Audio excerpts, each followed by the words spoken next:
now. Now we're recording. All right. Well, welcome everyone. It's the Sit Down with Slick Vic coming to you from the video version due to my boy Robe Daddy, Mr. Clayton Terry. Gamo. Thanks for coming on the show. Well, kind of a hybrid, kind of like the way you do your show, combined with, me being on here. So I Thank think you it's for a having me, nice little man. combo. It is. Always, man, always. For those of you who have, you're actually the first person to appear on the show twice. I was just talking about that earlier in like one of my stories. I was like, I actually been on here twice. I feel honored, man, to be on here twice with you. You're one of my favorite people to talk to, so it's pretty great to be on here twice. Not gonna lie. Yeah, man. I feel the same way about about you. I definitely wouldn't have you on again if the first time sucked. Yeah, that's that's very true. I would hope not for my own sake too. For those of you that don't know, Clayton is a Houston firefighter, one Hmm. of our crucial members of the city, keeping us safe from Mother Nature. Um, so right now you're actually on leave though. Yes, sir. So I'm on leave because my little girl was just born. So I've been off work for a while, man. Like I don't even know I don't even know what day it is. It's Saturday, obviously, but like I've been off for probably I think maybe 3 weeks already, 4 weeks maybe. I go back next Friday. Well, welcome to fatherhood. Yeah, yeah, man. Same to you. So I know you've been in the game a little bit more than I have. couple months, man. Couple That's not. months.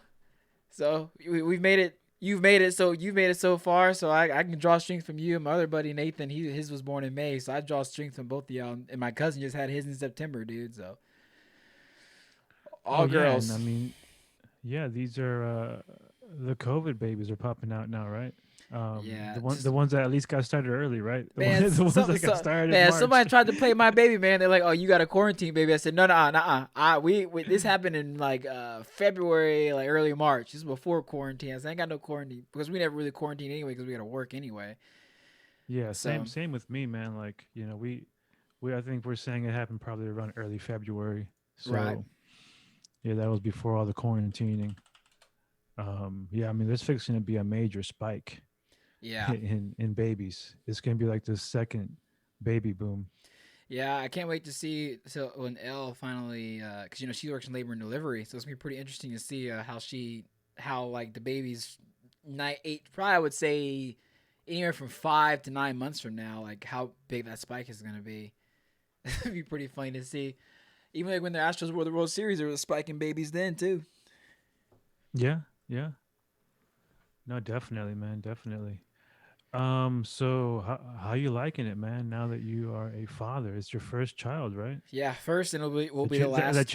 you know of. Will be yeah. Then I yeah shit that I know of. Then next you know my doorbell's gonna be ringing over there like hey. I'm like oh no, but this is the first and most likely the last man. One she doesn't want to go through it again. It was a lot for her to go through, and as it is for any woman, and I don't even want to go through it again either. But how's it been so far to answer your question? It has been a very mixed bag. I've hated it at some point, and I love it at some point. And a question I posed to you too is a question that was asked to me that was really good from a friend. It was like, "Hey man, what do you like about it, and what do you hate about it?" And what gets me is the excessive like screeching, like like just ah, ah, you're trying to like figure it out, right? Like men like us, like we are good at assessing an issue, fixing the issue, and it's copacetic, right? But like with a baby, it's like it's not a rational thing that you can rationalize with words. It has to be through actions. That has been the part that I've absolutely hated to the point to where it's like I like one night I cried, dude, like because I was looking at Ariel. Ariel cried first, like, and then an hour later I did because I had so much rage because I was like, man, you just want to just throw this thing out the front door because you're like, yeah, just get out of here. But with that is you don't necessarily want to throw the baby itself out the front door, but the problem of the crying is what you want to just get rid of, right? So that's been the That's been the thing that has been tough for me. But the thing that I have thoroughly enjoyed is seeing the progression of life that we all have taken, and that every single creature at some point takes, and that's creation. Is seeing her like try to put her little head up and look around and see her interact and hold your finger, and it's see her look around and stare at you. The progression of life is the real gift that I've been blessed to be able to see. So those are my two hot takes on each side. Those are very, very accurate takes. Those are, especially the first part about the crying and throwing the baby out the window. I mean, I've had those thoughts myself, and I Mm-hmm. sometimes wonder if maybe there's something wrong with me. But Same. I've thought the um, same thing. and I've talked to other people about it. I mean, it's like I think the main thing is like you pointed out. It's the fact that, like you said, like you troubleshoot a situation, and you fed them, you changed Mm-hmm. them. I mean, at that point, that's all babies do, right? They're eating shit. So it's like, well, what That's else it. is there to do? And yeah, it can be overwhelmingly frustrating, man. And yeah, it sucks, but I think one thing you can take out of that is it works on your patience, right? Yeah, it It does. really helps you deal with situations which in reality you have to deal with it, right? I mean, it's your kid, Mm-hmm. and there's no way around it. You can't just ignore it. You can't you know come back to it. You have to deal with it at that moment. At that moment. And there's only So a couple things that can be wrong. They're either hungry, diaper's dirty, they're bored, or they're in pain. And you kind of know the difference. You yeah. learn the difference between all of them. And you're right. I thought something was wrong with me too, dude. Until I found out. I was like, this has to be normal. I was like, yeah, I can't be the only one. Sure enough, through research and other friends of mine who also have newborns within the last 6 months, they've also gone to the same thing. And that's why I'm glad we're doing this. That's also why I, created the Rope Daddy YouTube channel to try to bridge that gap for men, so we can have somewhere to talk to about this because it's a real problem, and I don't hear it talked about. I've never even thought about it, to be honest, Vic. You hear so much about how the women go through and the labor process, and that is a arduous process. That is not to be underwritten, but men go through issues, and we already don't talk about other issues, let alone you get a baby in the world, and that's a whole nother bag of skill sets you have to learn is what I would call it. But No, I think that's it's a great idea. I did want to ask you about that. I guess you just answered that question. So yeah, how long ago did your first YouTube channel was like more for video games, correct? it was, dude. So my original channel was Epic Rum Gaming, and I did it, and I made some video guides on some games I play, and man, I did it, and I didn't feel very fulfilled with it. One, because there's already a lot of people doing that. There's already a lot of people playing video games and putting out recordings of their gameplay on it. I'm not good enough to be like in a league where they post their stuff and they're just making badass plays, right? So I was like, okay, what else can I do? What's relevant to my life? That I can impact the world. And I said, well, I'm a firefighter. I was like, well, I don't really want to make videos of firefighting. So I was like, well, I'm about to be a dad, and I was like, well, there's not, how many I guess references are there for men out there for what men go through as new fathers? Is it not many? At least not many from other men. That's consistent, or most of it's probably from women who have probably say, "Hey, oh, guys, here's what you can do." But there's nothing from a man's perspective to put that out there into the world. So I was like, okay, well, I'll call it. I like to wear robes, and my buddy bought me this hat. I was like, oh, just go Robe Daddy. And then, so that was the creation of the Robe Daddy YouTube channel. And there is a Robe Daddy gaming channel. The only thing I do with that channel is me and my buddy have talks about patch notes and about some gaming news, and I just post my VODs over there. It's really just a channel dump that I just dump some videos that me and my buddy make that I feel are good content. They're like this. They're interview form content. So, but So so that was you made this channel more, or your channel more to help, right? to help, yeah, exactly. Yeah, which is the complete opposite, I think, of why I started my podcast. I think in my scenario, it was more of a selfish reason. Mm-hmm. Um, I just enjoy doing it. I just enjoy talking. I enjoy conversations, but like long conversations. Yeah, same. I think, and that's why I started it. And if it so happens to help somebody, when I'm talking about something or somebody else talking about Mm-hmm. something, and it helps somebody, great. If it doesn't, I Still don't great. You put it out there into the care. world. You put it out there into the world, and it's yours. You know, it's the same. It's the same thing with a kid, dude. Yeah, you put out there into the world, you give it the best tools that it can to survive and thrive, and you ain't gotta like it, or they ain't gotta like you, just like someone ain't gotta like you, they ain't like your kid, but they're gonna go out there and do their thing, and it be theirs, and it be authentic. So, And that's another thing. Like, you the evolution of podcasting, right? mm-hmm. It's I think it's something that it's going to be very powerful, if not, if it's almost there. But I think as time progresses, it's going to be more powerful. I think more people are going to be on there. I think it's going to be a place where people go for information, Right, or even if it's just entertainment. yeah, Um, and I think it has a lot to do with like just the honesty of it. Like people, this is somebody's opinion. This is somebody's thought process. It's not filtered or diluted through corporate America. mm-hmm. Um, and I think it's something that people are really going to take a little bit more seriously, like in terms of like how they obtain information. Right, and especially when you have content like this is authentic as you can get. People like me and you, we're gonna tell you the honest truth. I mean, especially being new dads, I want people to know the honest truth of what we as fathers go through, because I don't know if it's said enough, and I want it to be said. So, and you know, I made it for men, yes, but it's very important that women look at this stuff too, because I look at a lot of stuff by women because I want to know their perspective, and I try to find a lot of things that men put out there too, but there's just, like I said, it's not that much of it. So, but being a new dad in the world and being able to speak those thoughts honestly and how you feel about it, it's important. And I remember Yeah. before I was telling you, man, I remember when I first met you. You probably, I think it was maybe 5 years ago now, because I was getting into the fire department. Uh, you had always talked about wanting a kid. Like I remember your dream was to make a build a family, and like that was what you wanted. And my buddy Raz is the same exact way. And I remember telling you I was the exact opposite. I was like, dude, I don't. I said, dude, the last thing I want is a kid. I don't want kids. I don't want to get married. I don't want nothing to do with it. Zero. And so now, so my perspective on everything from not wanting them at all, vehemently at that, to now having one, has definitely shifted my focus. And that dynamic, I can put it to you like this. I always said that if I did want to have a kid, it would have been with Ariel. I said if I have one, it would be her.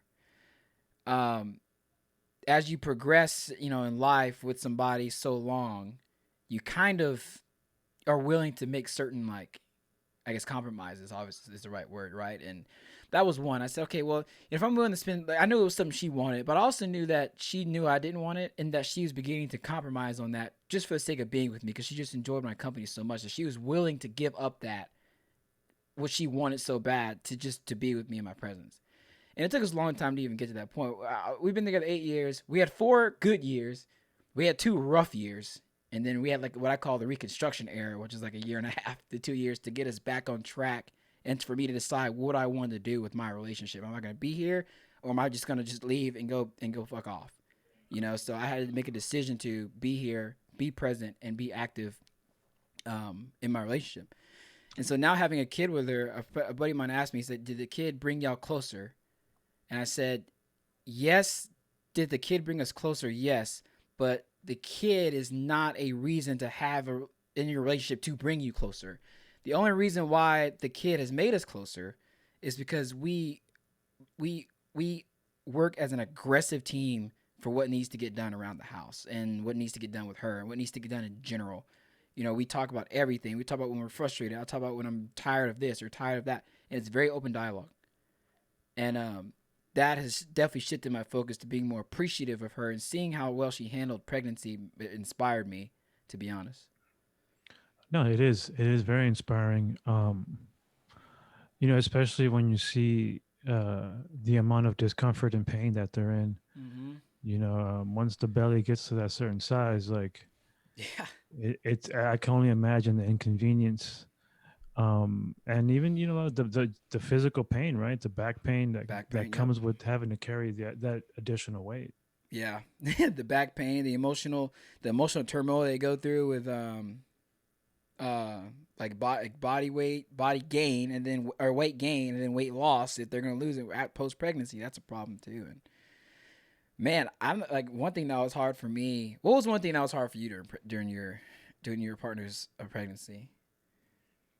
I mean, for me, I guess it would be the fact that just seeing her, Mm-hmm. with the discomfort and knowing that there's only so much I can do. Yeah. I mean, I would give her massages and obviously have her off her feet as much as possible, making Mm-hmm. food, doing whatever needs to be done. But even with all that, she's still suffering. She's still having trouble sleeping, Right. um, and that sucks because you're in the same household with that person. So if they're unhappy, you're gonna feel that. Yeah, You're gonna you feel, are. and it's not her fault, right? So I Yeah, mean, it's yours, you man. You just let yeah. it's yours. Yeah, so I made the I've bed, heard I men gotta lay feeling in like it. that even like post when they get home, with the kid, because they breastfeed a lot, and some men just feel useless at home. But I Yeah, mean, there's definitely ways to counter that. I mean, if you ever want to, so I felt the same way you did too. I imagine most men, most respectable men do too. And like, what did you do to counteract that? Then I'll tell you what I did. Like the to kind the of help the alleviate those feelings you had of kind of like not being kind of helpless almost. um drinking. That helped. Just kidding. lot of old fashions, huh? Yeah, no, we just drank the whiskey straight. No, I mean, I'm trying to think. I mean, talking helped. Yeah. I mean, just talking and really just trying to get her to focus on other things. Hmm. Um, I know she started seeing like a physical therapist, but I mean, I wasn't. I guess that had nothing to do with me. Yeah, I guess just kind of being there and and Being and present. talk. Just be present exactly. Well, I mean, it was quarantine time, so I didn't have much of a choice. Right. But yeah, I mean, I can't really think of anything else other than just talking and being there for them. Yeah. The way what helped here was I was like, okay, if she's, and this kind of mostly has to do, I guess, postpartum, but I was like, she's gonna be debilitated physically or with the baby. I just made sure everything I could do around the house was done. So this cooking, laundry, whatever it was, I tried to make sure I did it. But I didn't do too much while she was pregnant either, because she really wanted to keep doing stuff. She didn't want to. She was like, "I'm not handicapped. I'm just pregnant." I was like, "Hey, by all means, like I'm not gonna take that away from you if that's what's gonna help move you forward."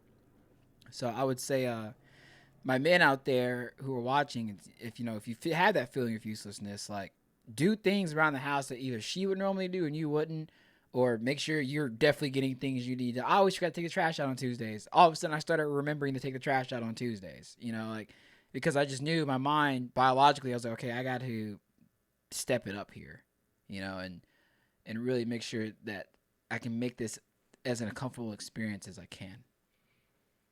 Now, let me ask you this: how has it been post pregnancy? Now that the baby is here, um, uh, like I find that now, for me at least, that it's definitely me doing like all the housework Mm-hmm. and I'm working, so I got to Yeah. work, and then I come home and I cook dinner and clean and do all these things. Mm-hmm. I don't know about you, but I haven't spent too much time on just like me with the baby by ourselves. Mm-hmm. Um, I did the other day, had like a 3 hour time period with the baby, and man, that was rough. That Yeah. was rough. So I can't even imagine what it's like to just be by yourself Yeah. for I've 10 been. hours or something. Yeah, and that's what worries her about me going back to work, because I work 24-hour shifts, and granted it's only 2 days and I'm off 5 days, but to so your original question was how have I handled postpartum being at Right. home. So being at home hasn't been too bad because we both have been here, but that will change for us. Like for you, y'all are kind of in a routine, kind of like you have to go to work, and you guys already have to work with work schedules. Um, the advantage to that is you already have that kind of down. The disadvantage to that is you don't have is it not what is it, maternity leave, right? So Right. you feel like you miss bonding time, and that is important. So with those times that you are home, you have to really make sure you're present with the kid. Now on the flip side, which is my situation, is I got maternity leave. I'm off for 5 weeks, and we haven't had a chance to balance the work schedules yet, especially because she works night shifts and I work 24-hour shifts. So you can imagine how we have the logistics of trying to make that work. So that's gonna be our next challenge in probably February to take care of. Um, Yeah, but because I it's was about been to say good. she's you're gonna go back, but she's still gonna be off for a She's little still gonna be while, right? off, so we have time to like kind of do it in halves, right? So we'll get my work thing down, and then she'll go to. We'll finagle it there. Luckily, her mom is down the street. My mom's 15 minutes away. My dad's 5 minutes away, so we have help. Oh, you're Gucci. You got the grandparents on Oh, all dude, we're sides there. surrounded by grandparents, so it's perfect. But as far yesterday, she went and hung out. She went shopping with her stepdad, and I was by myself with the little one for about 5 hours. And normally she drives me insane at night, dude. Like it's crazy. She will fight me from 2 a.m. till 4, like just like between feeding and stuff like that. I'm by myself because I want Ariel to sleep, and sometimes she will come help me. And but yesterday wasn't that bad. I just fed her until she stopped feeding. The only problem is she keeps puking up or she keeps speeding up all her food every time we feed her. So now we're going through that phase, but I started singing to her and dancing to her, and that works. I sing all kinds of shit too. I sing Metallica. I sing like Oh, me too. I sing like Dragon Force through the fire and flames. Like and she likes that. And a car ride always works. She sits in the car seat. She's guaranteed to fall asleep damn near every time. So, but for you, you just have to with the work like with working dads that don't get the time to take off. Every moment you have to like be okay. I gotta be present, either changing the diaper. I always do something, even if it's not my turn. So if she's breastfeeding, I'll at least go change the diaper. I might be playing video games or something, and I hear her wake up, and I'll go change her diaper and then get her ready for the breastfeeding. I try to do something so Olivia knows that I'm there, being present. Yeah, no, that's definitely something you gotta do, right? Mm-hmm. Yeah, I'm the same way. I mean, I have, sometimes I don't get home till like 6:30, and I'm usually in bed by like I don't know, like Yeah. 11:30, and I still have to come home. I have to cook dinner. Mm-hmm. I'm currently studying for like a certification for work. Got to study for that. I like to get a quick workout in. Right. And that's just to say that I don't have anything else going on, right? Yeah. So I mean, yeah, That's time not is that's not before you get to have a sip and watch the Niners. yeah. I mean, you know. yeah. I mean, this season's kind of lost for us, but Yeah, it is. thanks for bringing it up. It's a lost season for all of us, dog. The Pats trash. Dallas is trash. I'm right there with you. Yeah, yeah. It's COVID. What are you gonna do? Yeah. So speaking of COVID, um, how does that affected you? Like with the kid, like I'm sure like you have a lot of family members that want to see the kid.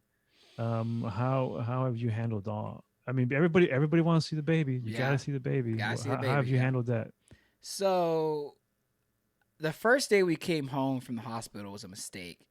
We had her mom came over, my mom came over, my grandma came over, and my dad came over. And you want to talk about overstimulating, man? Ariel lost it. Not lost it like went off on people. She just was so stressed. Olivia she wasn't having it, and I was like, all right. Everybody get out except for Ariel's mom. I need Ariel's mom to stay there to console Ariel. I was like, everybody else has got to get out. Y'all got to go. And they understood. It wasn't anything rude. And my family takes the virus very seriously. I should preface it with that, and have taken the necessary steps to ensure they can see my daughter. My mom just had a heart transplant, and so she caught COVID twice in the hospital, Wow. and so she takes every precaution that she needs to. And so do we. We don't go anywhere, man. We're at home, and it doesn't bother me. I'm not itching to go anywhere either. Um, so family that has came to see her that needs to immediately has and continues to. So that's what the grandparents and my stepsisters from time to time come. But one's a phlebotomist, and the other one has to gets tested. So, um, but the people who have the most influence in her life outside of me and her mom, um, which are the grandparents, they don't go anywhere. They take care of themselves. They're good. I mean, now if we catch it somehow, that man, you can only do the best you can. So I haven't really lost sleep over the virus since it started. I started quarantining in January when I heard they shut down a whole city of 11 million people in China. I was like, this don't sound too good. So I stopped kind of going places back then, and we've made a couple trips and out here and there, but it's been very very calculated. So we've been able to make it work with the family. How about y'all? Um, I think my girl falls under the same category as you guys do. I mean, I'm there now. I think it took me a little bit of time to get to that level. Right. Um, and even still now, like I feel that with just what the science that we know about the virus, I think there's things we could do. I guess the problem comes down to like getting people to do it. You know, like you Mm-hmm. have a lot of people who just don't want to comply. You know, it's funny that I went to academy earlier today to return some gloves, and I always find it weird, man. The people that like to wear their mask with their nose still showing. Oh yeah, it's funny. It's like Or upside down or oh, inside out, dude. It's funny. or the chin The strap. chin strap, yeah. I'm like, what? I'm like, what are you doing? Just, I mean, might as well just take it off. Yeah, it's I funny, mean, man. it's not doing anything. I guess it's better than nothing. People are trying the best they know how. Yeah, I mean, Can't blame them for it. yeah, I mean, well, I can, but Oh yeah, I tell you that you can't blame them for it. I I mean, just let it roll. You got too many people no, out you there. got, yeah, I mean, we're at the point now where it's like, well, even like a guy like me, I find it just amusing, and I'm not concerned about it because like I Mm, know that if I have my mask on and I have proper distance, right. that I'm fine. Um, but you know, it's one of those things where it's like, you know, like today I was planning on going to a wedding, and due to the fact that you know there was going to be 75 people Yeah. from all over the country. Yeah. Who knows? And you know, there just wasn't. I couldn't win that battle to try to get that, and I understood the concern, and Right. um, you know, ultimately, like my dad, he's sick. He had a low uh, white blood cell count. Yeah. My mom's had that So I same mean, issue. that's real high risk. Yeah, I it got a is. baby, Yeah. so I mean, you gotta really, you know, make some decisions, some choices, and I really You wanted do. to go. I really, really wanted to go They'll be because you all know, right. They'll be all right. That's it's like I. They'll be all right. If they're your no, friends, they'll no, be all right. It's just kind of like it's one of those. It's just everybody's had to just cut some things like that this year, man. It's been tough. no, no, no. You're right. You're right. It's one of those things where this is a you know a special circumstance, you know, to Right. say the least. But yeah, man, like I really, I mean, I can't wait for this to normalize, right? To get some type of like, hey, you know what? I'm gonna come over. I'm gonna pop in. You know, Mm-hmm. let's have some drinks. Let's have a good time. Let's barbecue. Like, Yep. who doesn't miss that, right? Yeah, and your main priority, man, is what? Yourself is your main priority. Because if you aren't healthy, then you can't take care of your partner or your kid. Those are your main three priorities right there. So, I ask myself, okay, if I make this decision and go do X, is it going to impact me in a way to where I cannot either perform my duties as a partner and as a father, and my duties that I've committed to the city of Houston as a firefighter? Are these choices I make going to hinder me from doing that? And so those are the questions that I ask for you. It would be whatever. Is this gonna if whatever decision I make is it gonna put me out of work to where I can't put food on? You know what I mean? It's all cyclical. It comes around. Speaking of actually, I want to ask. Speaking of health, did you gain any dad weight during the pregnancy or afterwards? That's a big Oh topic that, man. that guys talk about. Guys with me, oh, just wait. I got a one or two stories about it, but I want to know, did you gain any kind of weight or anything? You don't look like you did. Well, thank you, but unfortunately, that I did. I put on a little bit of that dad weight. Which you know, kind it actually kind of fluctuated Yeah. because When she initially got pregnant, um, I at that point I was still going out to the park and running every morning. I Right. was running. I was doing some calisthenics. You know, so I was maintaining. Right. And then I don't know exactly at what point I Probably the 4 or decided. 5 month period. Second Yeah, trimester, probably. I decided that I don't know. I quit going to go run. I quit working out. Um, I did have actually. I know what happened. Like I messed up my back. Like I had really bad back pain, my lower back. Hmm. That I think it's called like the SI. I forgot what You're exactly that sciatic. is. You're sciatic. Yeah, there you Yeah, yeah. go. And so I went to a chiropractor. Um, you know, I don't know if you've ever been to one of those. That's an experience in itself. I hear they're not good. Ario and her mom tell me all the time, like, not to. Is it a chiropractor? They tell me go get. I think it's. They say go get a massage instead. Whoever is that who realigns you Yes. forcefully? Yeah, they always say don't do that. My chief did it. He said he feels better than he has in 20 years. I But mean, at it's the end of the day, I mean, they are the science is there that it does do stuff. right. And I felt a lot better. I'm not gonna lie, I felt Really? great after it, and That's what I I hear, like. man. I don't hear. I hear people. I feel great. I don't. I don't hear these I stories. think the issue is that um I don't. I mean, I really I guess because some people think that it's not just the chiropractor. It's like you go to the chiropractor and then you do other things because usually the chiropractor is going to tell you to take like different vitamins and Yeah. eat Okay. healthier. Um, usually there's like other things that go with it. Right. Um, like I haven't. It was kind of expensive, and then at the time the unemployment was about to run out. So Hmm. I was like, I can't afford to be going every week when I'm not working right now. Is that what he wants So you to do? Is that come? Because like my chief, he went like once a week for I think 4 weeks, and then he went every other month. Like the guy was all right. Now you don't need to come every month. You need to come every week. yeah, I think the doctor was trying to milk it a little bit I'm about to longer. say, dog, you gotta watch out for that. That's what I. Those services like that, man. But Yeah, they help. yeah, That's the shit part about it is like they help, and but like I you think want the it's help, but you it. also want Yeah, to they take do, advantage no, they of. do, they do. But I think there's other ways. Yeah. Like yoga. Yoga Yeah. Yoga's is good. Hot yoga's really good. Hot yoga's great. yoga is awesome. And basically, I was doing the chiropractor and I was doing the yoga at the same time. And the car, you should have seen the chiropractor when I told him about yoga.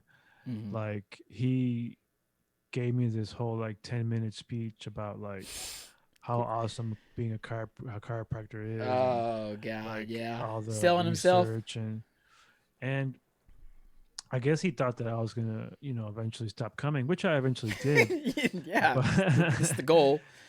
but I think the like alternative stuff is a lot better than Yeah, well not maybe a lot better, but it can help you as help well. you as well. You Yeah, know. dude, that's what scares me about things like cancer. Because I feel like cancer could be that way. It's like we don't want to tell you that we have you know the cure or vac whatever you want to call it for it. Because it's look at the whole medical center would crash.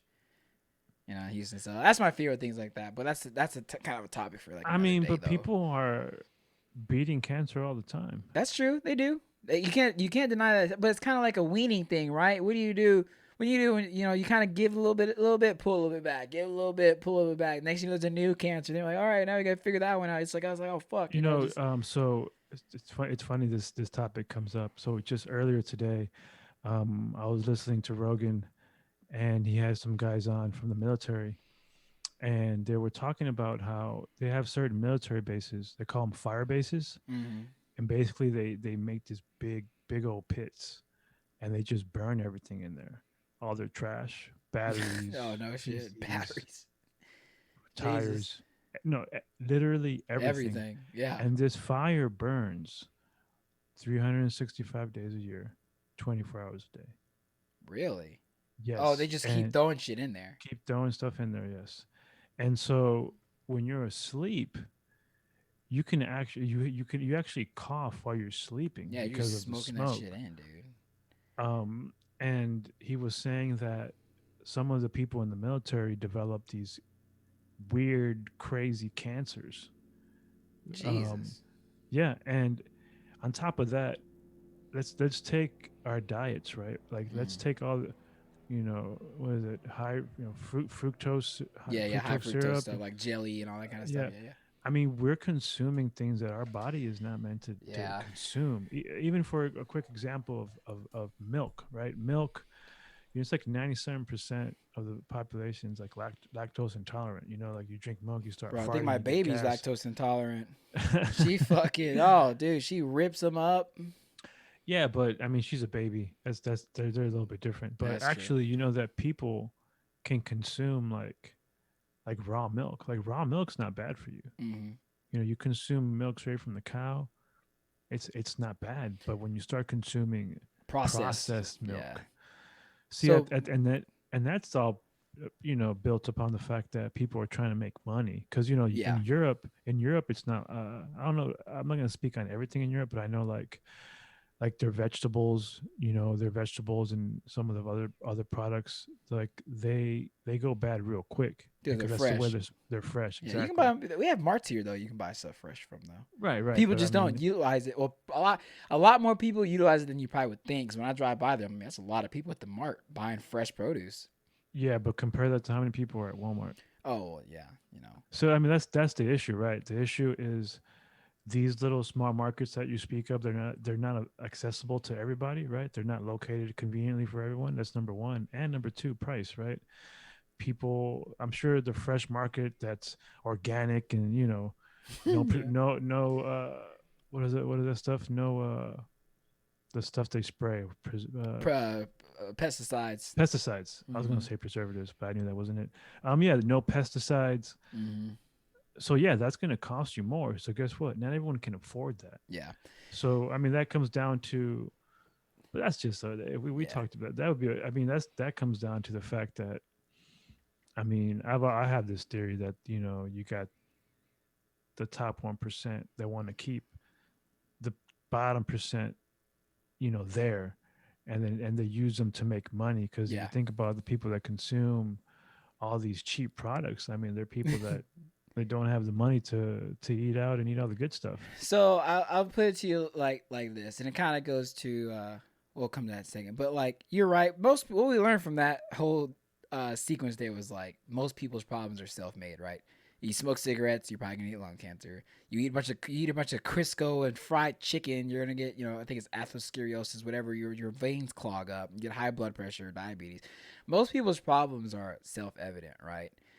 But the thing is, like you're right, like with lower populations that may not have the economic means to be able to maybe go out and buy a whole bunch of organic foods. The only difference now in the time frame that we live in now is that they have access to the education, which is your smartphone. The other day, I watch Dave Ramsey a lot, right? I like his philosophies and stuff. And my pops was like, well, not everybody in the hood had Dave Ramsey. I'm like, Dad, I just happened to YouTube something about money, and he popped up. I said, any guy in the hood, any guy that lives in River Oaks can do the same thing. Now they may not be able to reach the goal at the same time, but you're at least able to start the journey upwards. And so if you hear, otherwise we wouldn't have success stories. Vig, half the NFL is full of success stories. Guys who didn't start out with much and who created a lot for themselves.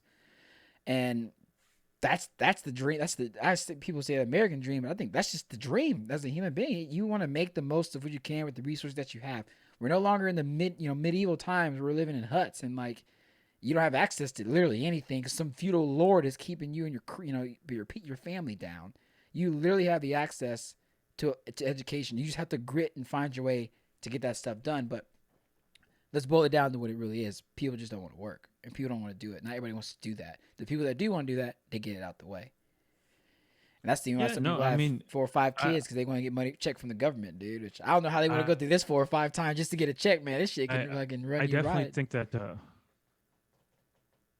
yeah, no, I mean, I definitely think that exists, right? There's Mm-hmm. going to be corruption at all levels, I mean, Mm-hmm. but I think my point is not that you can't succeed from any point of life. Right. We've seen the story, all the success stories Yeah. of people coming from nothing, immigrants coming over here, um, building an empire and making it right, becoming millionaires with nothing. Um, and I mean, I'm not saying it's not possible. I'm not saying that, but I think that all I'm asking is for like the playing field to be a little bit, more even, Yeah. you know. And I mean, you can't let that be an excuse, right? You can't just say, well, because you know my my parents didn't raise me Yeah, right and some we were sob poor, story. Yeah, you exactly. know.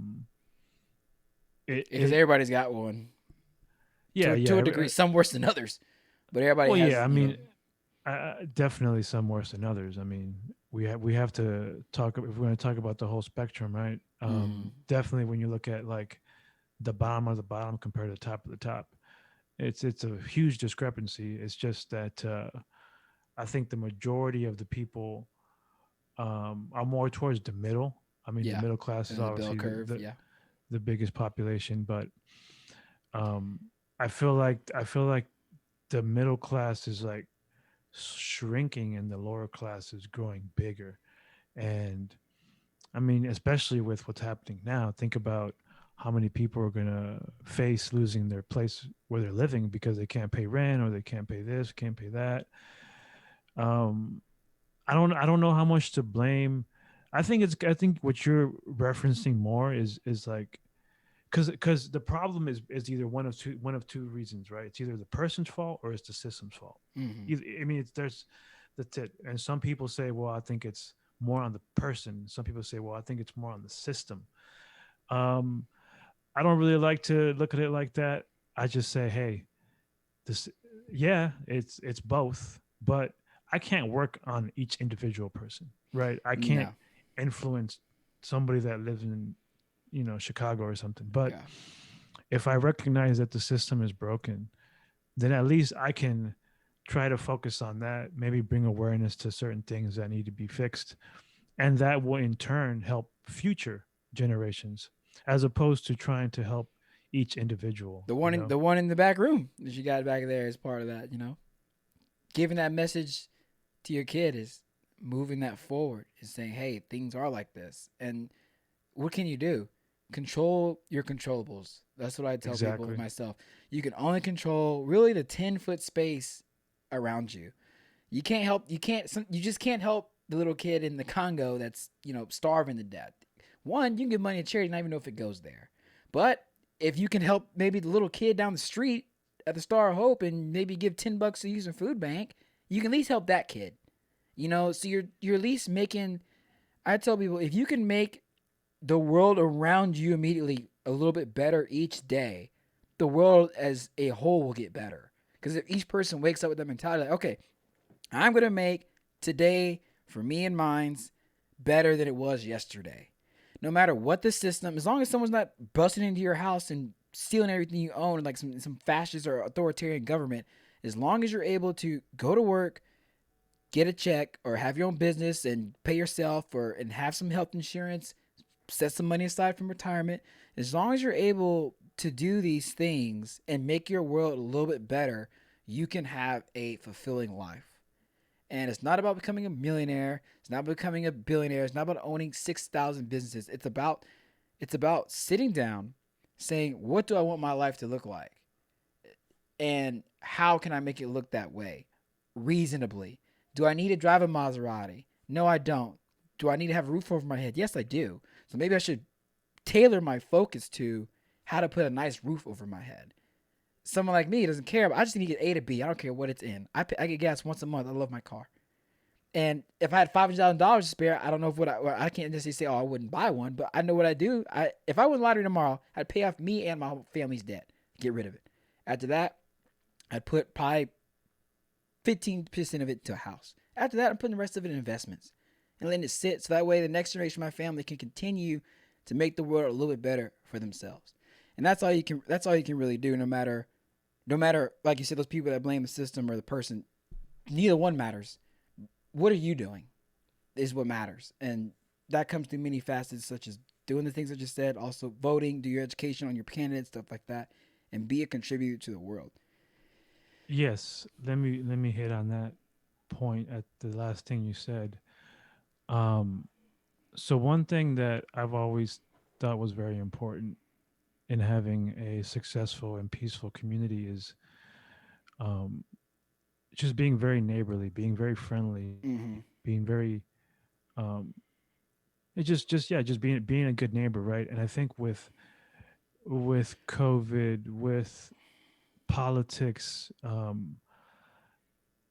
I feel like it's kind of dwindled down a little bit ever since the election's over. Mm-hmm. There's not so much talk. Obviously, it's over, so there's not so much talk about it. Right. But there's still a little bit of talk. It's kind of like it's dwindling down slowly, but slowly dwindling. Um, I kind of lost my train of thought. Damn it. Um, yeah, no. So no, I got it. People being neighborly. So I feel like Mm-hmm. with people being quarantined, with the division of politics, I kind of feel like the country's splitting, right? Everybody's talking about, oh, there's going to be a civil war. I never thought there Mm-hmm. was going to be, but I could definitely see the division. Right. Um,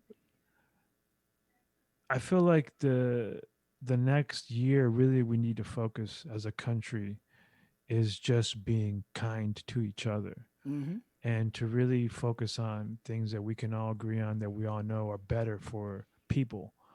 Um, because it's just when people are so divided, they're not willing to listen. Yeah. They're not willing to make a change, to really put yourself in somebody else's shoes, you know.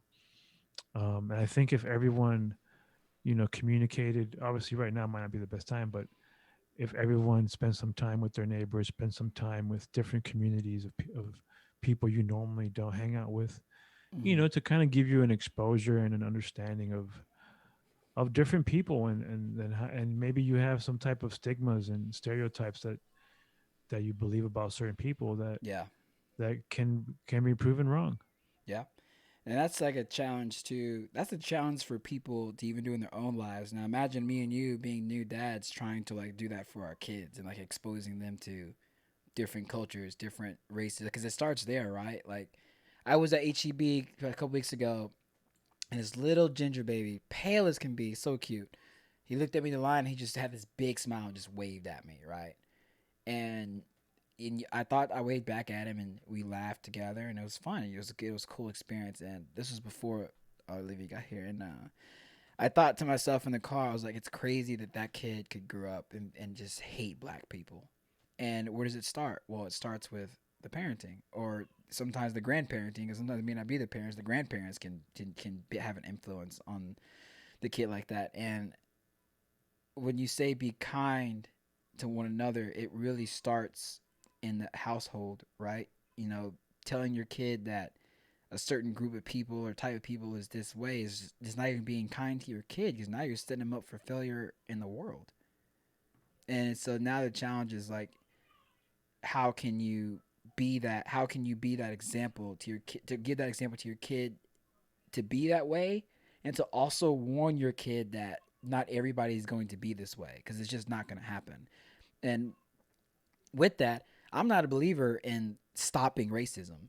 First of all, my favorite kind of racist is one that I know is racist, one that I can see right in front of me. That way I know, hey man, I get it. You don't like me, you don't have to, but we got to work together at least. And that's fine. What I don't like is one I can't see because those are the ones that stab me in the back. And you don't need to get rid of racism, Vic. You need to have harder punishments for racist actions because you just can't control what some people can be changed. Some people can, be exposed to other cultures and it be changed. But for those who cannot, you have to have staunch punishments for those actions that they commit towards any race or group or people. Well, I mean, they do have hate crimes. Yeah, yeah, obviously, and Um, that's what I mean. Those hate, punishment for hate crimes, things like that. That's what I mean. And you have to keep making sure that those are properly implemented and not taken away. so you're a believer in like people not being like hates like people not having the right for like to have hate speech or to post hateful things online or stuff like that. So now we're getting into like what censorship, right? I don't know. Yeah, People, that's the people. careful uh you know walk you have to do there, because you don't want to take away people's rights at the end of the day, right? Like they need, it might not, and like you said, you want to be able to see it, and that would be a way for you to see it if they had the right to do that. I'll give you a perfect example of your question, Timmy. I was in a certain part of Texas once, and it's one of my favorite parts of Texas to go to. I go there with a buddy of mine. He's from there, and this guy walked up to me, and he was like, what did he say to me? He said, "You're pretty cool. There's a big difference between black people and the N word, a hard N word like ER." And I was like, "Oh shit," and and one, it didn't matter to me that he said that to me because one, he doesn't affect my life as of right now in any way. Like, he doesn't pay me. He doesn't fuel my car. That's just how he feels. Long story short, they kicked him out the bar for it because someone overheard him and was like, "Hey, we're not about that in this town. You need to get the fuck out." And they kicked Hmm. him out the bar. And my buddy, he's grown up there. He wasn't gonna have that. But I don't care if someone's down the street yelling. I hate people with mustaches. Fine, yell all you want, but we still got to get in the same fire truck tomorrow, or we still got to shop in the same grocery section tomorrow. Just, just don't make a mustache and non-mustache bathroom, and the mustache bathroom is dirty as fuck. You know what I mean? Like, don't either. Aside of that, have your speech. Me personally, I could care less, but that's just me. Some people are really hurt by words, and words do hurt. I cannot expect everybody to have the same mentality that I do with things. And I'm sure at some point in time, depending on how I'm feeling during 5 days from now, a certain word that normally wouldn't affect me might that day. People change every day, and certain things you didn't think would affect you later down the line because of certain circumstances that may have happened to you. Yeah, yeah. So that guy at the bar, was he saying that, like, kind of saying like in a I could tell he was complimentary way, saying or was it. he be No, or was he he was saying it because he didn't know any other way to. He didn't know another way to say that he liked me as a black person. He didn't know. I had a genuine conversation with the guy. We were playing washers together. This is in Beaufunk, Texas, dude. We were right? playing washers together, and he just the way I could tell he didn't mean anything by it, but he was so ignorant in his speech. He just didn't even know. That's the only thing he knew. He Yeah. was taught that. But don't you You can think only that, feel hate from people. You can only feel it when someone like doesn't like you and they're like, "Hey." right, right? But I But didn't feel that. don't you think that maybe that moment could have sparked something in this man that could have eventually lead to him changing his perspective on black people? Him getting killed at the bar. I'm sure it did. I'm sure that Well, was well, perspective enough for him to be like, "Oh, I probably shouldn't, be careful." And well. that, Even just talking to you, right? oh Because yeah, like, absolutely. Oh, absolutely. Well, of course it did. Well, it gave him. I mean, because look, man, I grew up in Pearland. I grew up my entire life being told, one, I wasn't black, and two, I talk white. And I didn't know what that meant. And it actually made me really hard to fit in with other black people because I was just like, oh, well, it's hard for me to fit in with with a certain group of people because I keep being told I'm not this and I'm clearly am that. And, you know, and I was like, what does that mean? Because I'm not using slang or talk. Some people say talking ghetto. So that makes me not black. And so I just didn't know what that meant. Some people, and that all it was also white kids told me that too. They were like, "Oh, you sound white," and they say that because they're taught or they see on TV too how black people are portrayed, and like, "Oh, well, Clayton doesn't act like that. He's just white on the inside." And there's been many jokes made about it. And I played it off for a long time. I didn't let it bother me. I laughed it off with people. One day I lost it on somebody, and I told them, my opinion on it. I said, "There's no such thing as acting a certain way." I said, I just speak. I just pronounce my words. Slang is I use slang too. Sometimes I don't pronounce everything. I said, it's just you talk how you talk, but that thing is what it's taught. So for him, he saw something that was outside his teaching in me as a black male and liked it and respected it, but didn't know how to differentiate the two in an appropriate manner between a black male and the N word. yeah, yeah. Um, there's a story about this famous jazz musician who he was playing at this bar somewhere, like, this little small town. Mm-hmm. And afterwards, a buddy of his, invited him to a table couple other dudes sitting there, and they started talking. And one of the guys, he's like, after talking for about an hour, one of the guys is like, this is I think it's the first time I ever had, a conversation with a black dude, you know, at a place. And the guy was just kind of, he thought he was joking, Yeah. and he was like, no, I'm serious, I'm in the KKK. And Yeah. the guy's like, he thought he was joking, so he pulls. There's actually a membership Yeah. card Yeah. that, A badge. Yeah. yeah. So he pulled that out, and the guy knew that he had done some research a little bit about KKK, so he knew that this was legit. Yeah. And he was just like, wow. And so the guy, they were like, he's like, yeah, I gotta go. He's like, yeah, next time you're in town, here's my number. Give me a call. I really enjoyed your music, and they enjoy talking to you as well. So he did. That town was a part of like their tour that they did every month or so. Hmm. And he would see the guy, they would talk, they would hang out, and after about like 6 months, the guy, they started hanging out, like, going out to dinner and stuff like that. Right. The guy comes to his house and he's like, here, and he hands him over his robe, his hood and his robe. And he's like, The music. He's a big black dude. I think so, yeah, kind Yeah. of a Yeah. I saw heavy. his TED talk. Yeah. I know He, exactly who you're talking about. I cannot think of his name. yeah, I don't know his name off the top of my head, but But matter of fact, the guy he befriended was like a dragon. Like he was yeah, like he a was like one he's of the he was higher yeah ups. he's one of the higher ups. Yeah. Yeah, yeah. And like in his video, there's a video of the guy, the head of KKK of that part of the KKK. He said, "You white inwards out there can't say nothing to this black man right here." I was like, "What?" I was like, "What is?" This girl's crazy to me. There's a video, and I'll send it to you later when I find it. But he talks about it in his TED talk about how he actually has converted KKK members like Oh out yeah, of the KKK. Yeah, I know exactly what you're talking about. numerous guys he has converted. One of the guy, I don't know if it was this guy or if it was another guy that was a higher up that he Mm, converted. He he basically ended that chapter, that right. little, because the KKK, it's not as centralized as it used to be. Daryl They're more like, Davis. huh? Daryl Yes, Davis. yes. Daryl They're Davis. they're they're more like individual little communities all Yeah. over the country All as over the opposed to country, being, yeah. And they're yeah. all So different. They have their own. It's like fraternities. Every right, fraternity house is exactly. different. So that one of the guys that was the higher up, he basically, once he was converted, like, he ended it.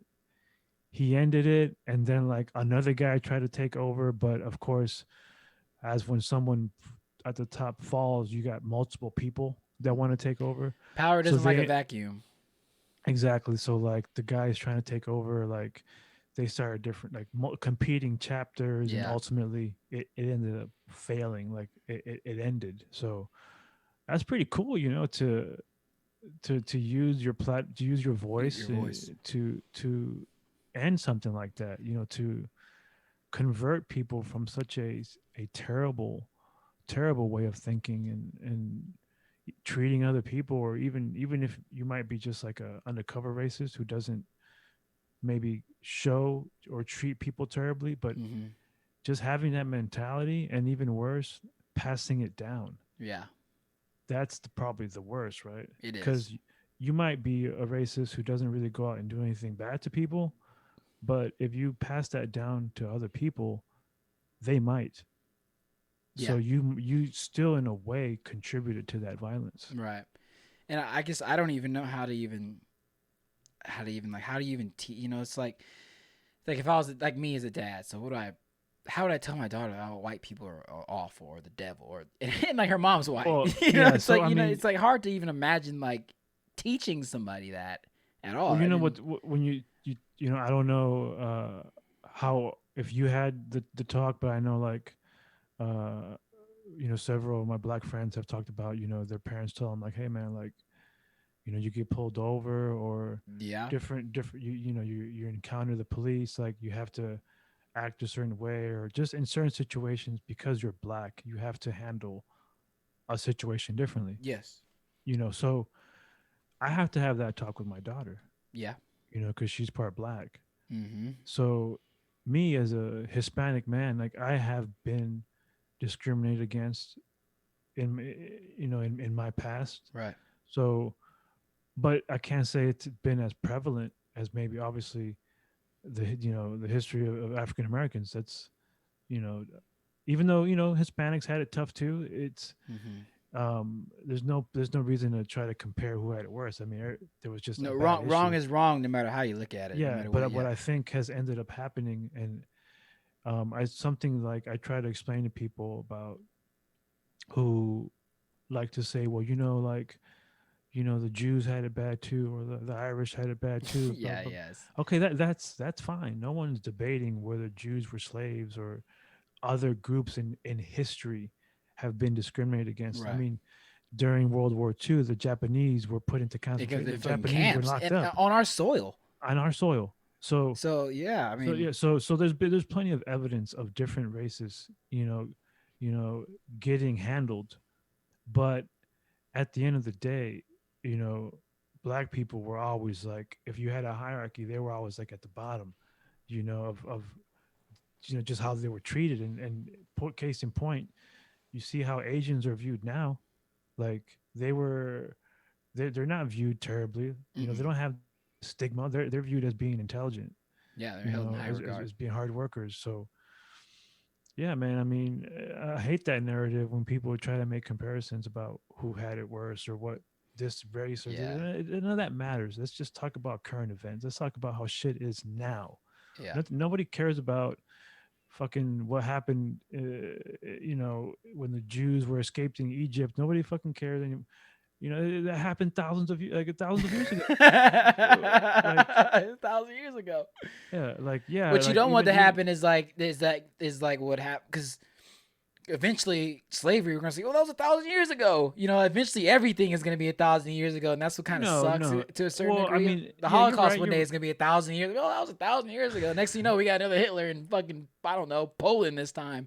You just I mean, one thing we both have to recognize is that things are better now that they were before, yeah, right? and I For think for people for don't admit that everybody. for everybody. Things are. I'd rather live now than even 40 years ago. I would Oh yeah, for rather sure, live right now for sure. than even then. I And think when were you born in 84?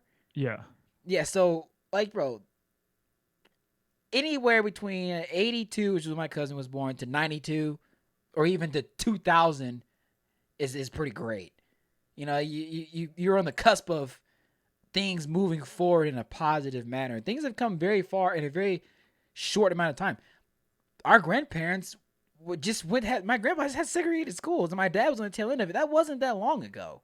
right. You know, the So yeah, Voting Rights there. Act was within our history recently. It wasn't that long ago. Yeah, I mean, I'm definitely a believer that change is not over. Right, I'm definitely a believer that things can get better and should get better. right. But to say that things are worse or there's no You're fooling progress yourself. You or have other problems if you think like that.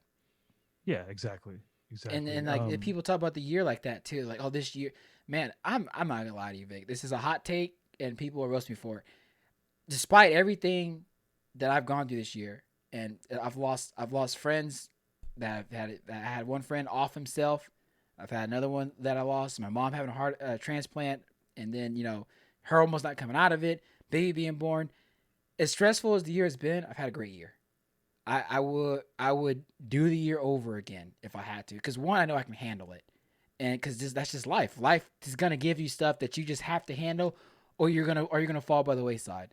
So I'm not on this team of, oh man, just get rid of 2020 or just life things are happening. You just this is part of the human experience. Disease, famine, even success, ambition, all these things, wealth, health, all these things are just part of the human condition that you agree to as you stay alive on this planet.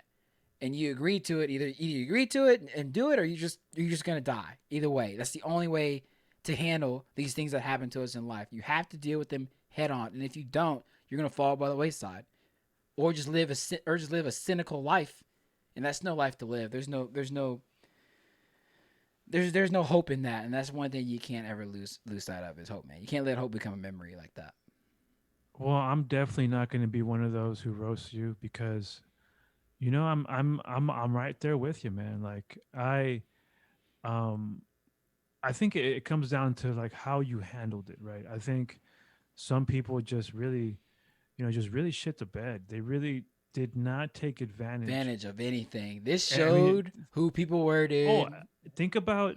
I mean, you're literally getting these fat checks from the government, and that happened for a nice period of time, Yeah. where you had a lot of people making more money than they did while they were Well, working. while they were working, yeah. So you're making more money now than you did while you were working, and you're not Uh, working. So like, what are you doing yeah. now? Yes, you can't go to the club, and you can't do this, but there's so many other things. You can't go to the gym. You don't need to go to the gym. Do calisthenics. Get a Yeah. pull-up bar. Do some push-ups. Do some sit-ups.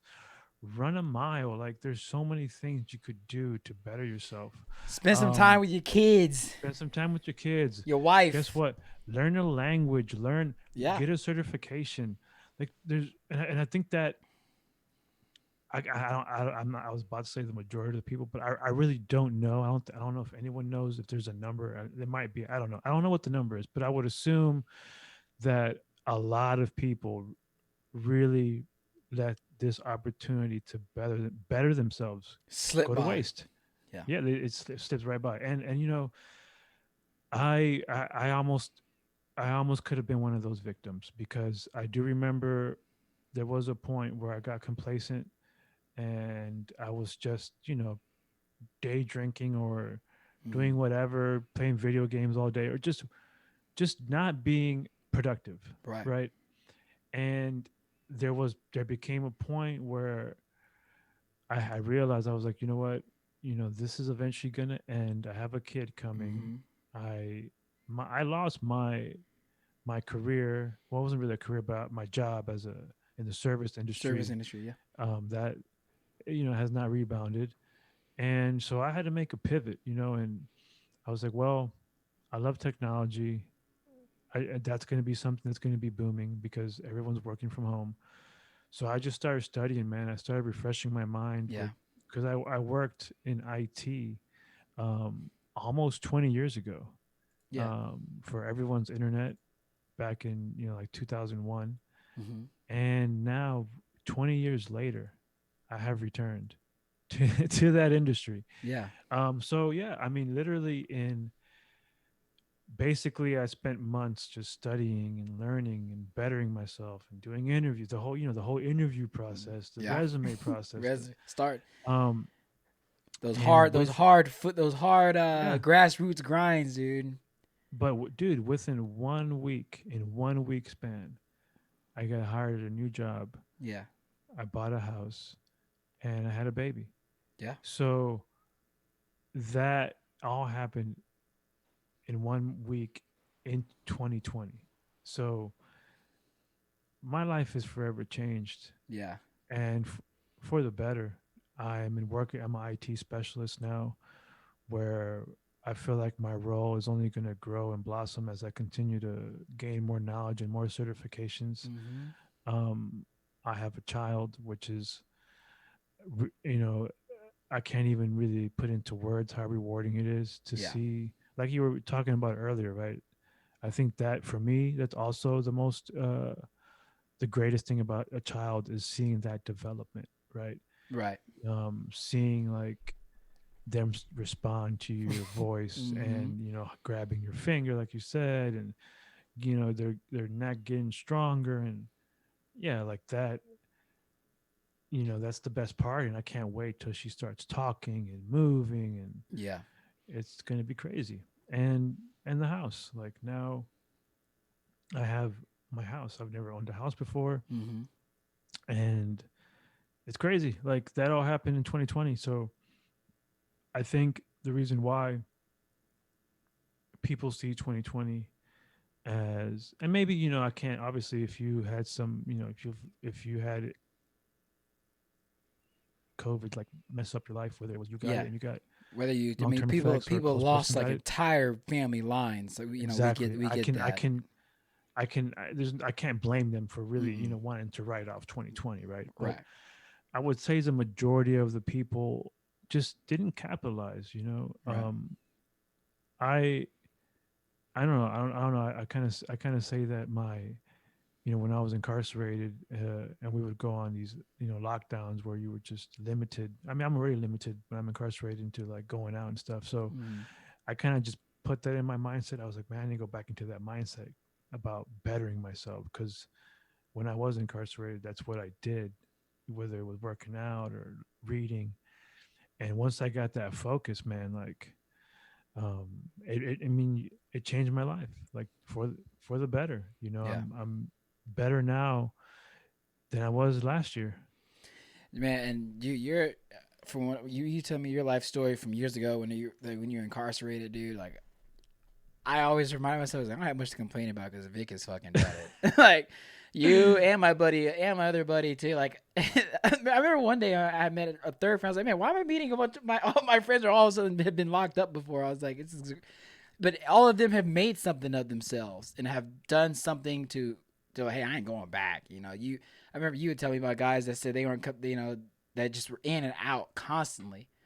I'm like, just man, that ain't no life to live. And by the grace of God, I've met someone like you that's been that example and is someone who I can also use to tell my daughter as an example. Hey, my friend Vic has gone through not to say the same things and she ain't going to jail, but like just things like he's made it through it and you can make it through too. I have people in my life who have pushed the envelope to make something of themselves and to have something and to, like you said, having a house, man, that's a big achievement.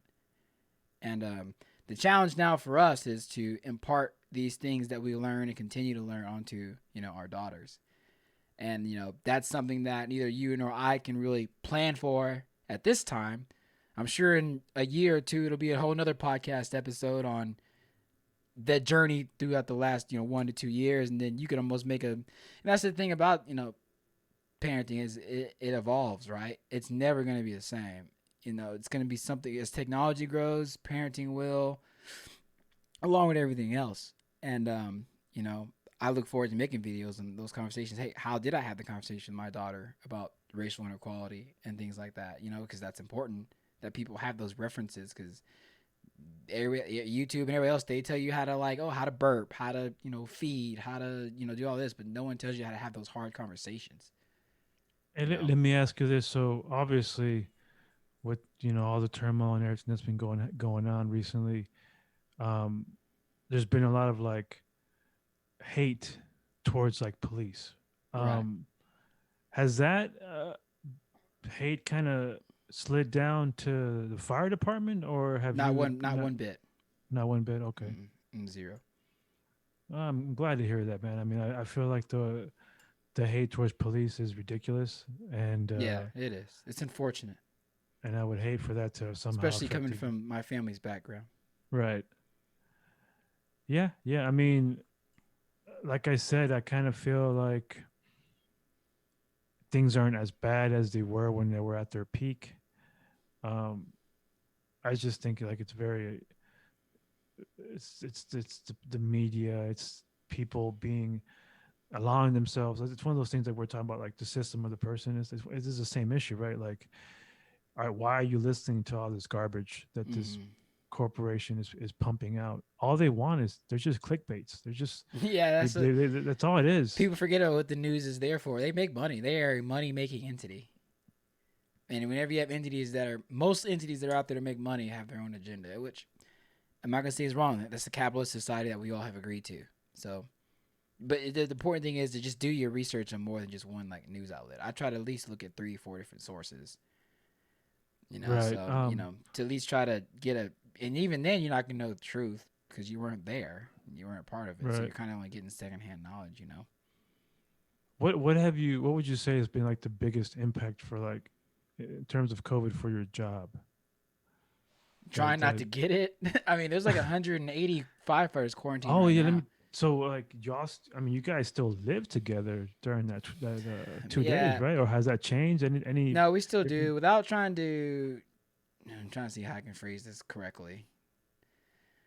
Yes, we still live together. We cook. We same thing you and your family does, and me and my family. We're together. We sleep in the same rooms.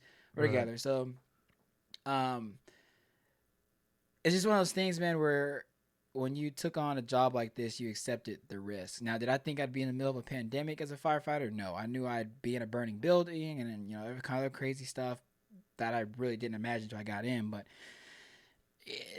I signed up for the job, and if you don't want to do the job, get out. You know what I mean? People Yeah. rely on us to help them, and I'd be lying to you. I said there comes a time where I've made even fires. I'm scared shitless, but I have a job to do, and and the same thing with this pandemic. We have a job to do. People rely on us to get them where they need to go and to mitigate their problems, whether they're self-imposed or not, is irrelevant to the time they call because they need help now, regardless of where they caused it themselves or whether it happened by natural means. They need our help. And so that's why we're here, and that's what we're gonna do. Now, So has there been more fires or less since COVID, since the the quarantining, report or the report did come out like on Twitter. We've had more fires and EMS calls this year, but I think like 200 or 300 fire calls and like a couple thousand EMS calls. I don't want to quote the numbers wrong, so I won't. But there has been an increase in that, but it's not necessarily say that's because of COVID, because people are home. So yeah, that could be many reasons. Some people, when the weather gets cold, some people turn on their space heaters and it's near those vinyl walls and the wall catches fire. Some people smoke cigarettes in the house and throw it in the trash can. So all kind of crazy stuff. Happens. One lady set her boyfriend's car on fire in the garage. So it's just domestic problems have definitely gone up. Domestic disputes have absolutely gone through the roof. do y'all handle that too? Yes, if it's like if a child or something or another person's been beaten, yeah, we do. Or if it's Wow. suspected, they may call us out to check the patient out. But yeah, we do respond to that. Assault calls are normally what they are. What happens if you show up somewhere and you find out this? Because I remember we talked about this last time. You guys aren't allowed to travel with firearm. If you find out that somebody has a firearm, you have to call the police, right? You have to kind of chill out first before you go in there, or how does that work out? I'm not gonna speak directly on how we. Protocols. Yeah, yeah, yeah. I'm not gonna. That's fine. That's fine. I don't want to get nobody in trouble here. Yeah, yeah. I Oh, was here's what I will say. If we're making a call, OEC, which is the Office of Emergency Communications, will send us notes and say, "Hey, suspect is said to have a gun or knife." Stage when you get there. So when we get there, we'll stage back. Oh, okay. So we may not go on scene until police get there. Now, does Right, everybody do right. that? I leave that up to your imagination. But smart firemen, they will stay back and wait for the police to get there and let them handle it. Because it's not, if you get shot or something, you can't help anybody. You know. Now, have you heard anything about? Because I don't know. I think I read that once the vaccine starts coming over here, that I think first responders would get first dibs at it. They're Have you saying heard first. anything They're about that? saying first responders and like healthcare workers. Yeah. Oh, you count as that, right? Yeah, I would. I'm So assuming your next question is, am I going to take it? there you go. Yeah, yeah, yeah. I had a long discussion about this with Ariel, and obviously the little one was discussed with that too. And so here's how me and my dad rationalized it: is you might as well go ahead and take it, because if you don't take it and you catch it, even though we're young, healthy, the young and healthy have all died. Not all. Sorry, scratch that. Have died. There have been some that have died. I'm not trying to be the 1-2% either. If you do take it, you have some side effects that happen. And I read some report where Pfizer, they said they developed Ball's palsy or something like that, and two of the six patients died out of 44,000. I'll take 2 out of 6 or even 6 patients that died out of a 44,000 man trial. That's better than the 300 plus thousand that have already died from catching this virus. Right. So, and the thing is, if all the healthcare workers and doctors and nurses take the vaccine, and we all die in 3 years or something, or we're all fucked anyway. We're screwed anyway. So you're not gonna have any firefighters, you're not gonna have any police, no doctors, no surgeons. And if you do, it's gonna be overrun because most of them took the vaccine. Or if let's say the vaccine was bad and we all died in a week, well, everybody's screwed because all the people that can help people are gone. So you might as well take it. It's a pivotal time in our history, Vic. It's pivotal, dude. It's the same pivotation as the 1930s. I think is when they found the vaccine for the Spanish flu or the flu, whatever flu you want to call it. Some people don't like that. It seems like instead they call it Spanish flu, but we know it is the Spanish flu. So for political purposes, we're calling it Spanish flu. It's equivalent to when they took the vaccine. Then I tried to find numbers of like how many people took the vaccine at that time and the side effects or deaths that happened from it. And I could not find it. I'm not sure if I'm not googling it right. I'm probably not. All it says was the vaccine was found in like 1934, between 32 and 1940. You So it was know, right before the well, war, or right after the war, World War One, one of the two. at least we do have the UK as guinea pigs They're already giving it to because people. Yeah. they're already pumping it out, and so you're going to have millions of people take this vaccine before before we hand it out over here. So at least we'll see, right? We'll see I think the what worry is what happens. happens in like 2 to 5 years. Like, is it gonna fuck up your? They say it doesn't alter your genes or your DNA. They said it Yeah, I just mean, tricks your body into thinking it has. It sounds harmless, quote unquote. Like it just tricks your body to think you have it, so you build antibodies. It sounds like a very simple process. I'm sure there's a lot. I'm sure there's a scientific answer for all that, but yeah, no, I mean, yeah, I mean, I think it's the best move to make. I mean, like you said, we've had vaccines before. We had the polio vaccine. Like, polio. You have AIDS research medication have come out. People with AIDS, HIV are living longer than ever before, healthier lives than they ever had before. yeah, I So mean, the science and research is working because you're seeing medical miracles happen. yeah. Uh, The only issue that I think some people had that I can understand a little bit was they were like, well, it came out really fast. Like yeah, this, yeah. this is Well, kind, this also the and most and I advanced part just of I just history. have yeah, I just have to explain to these people that technology is at an all-time high right now. High, and it's getting And higher every day. when you factor in that this was a global issue, Right. right?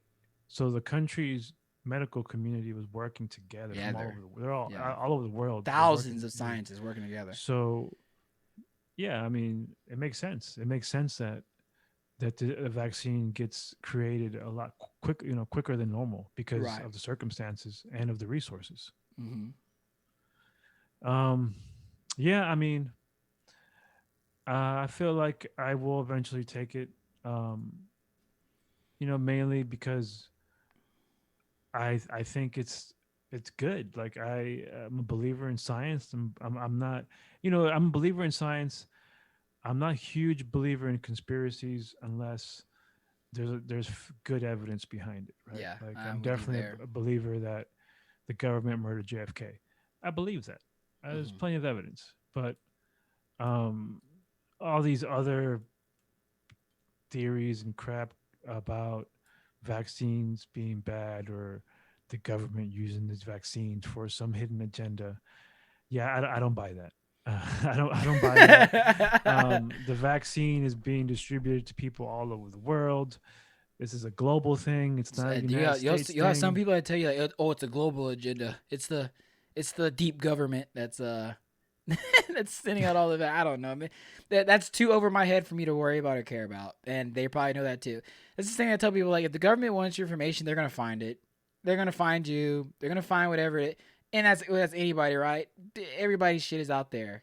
So I mean, they're gonna if you haven't done the hide, you got nothing to worry about. If you got something to hide, you're probably living in a different kind of world anyway. You're probably not on social media much. Or you're probably some, I don't know, spy or CIA. I don't know, but people can find out information if they want to easily. Yeah.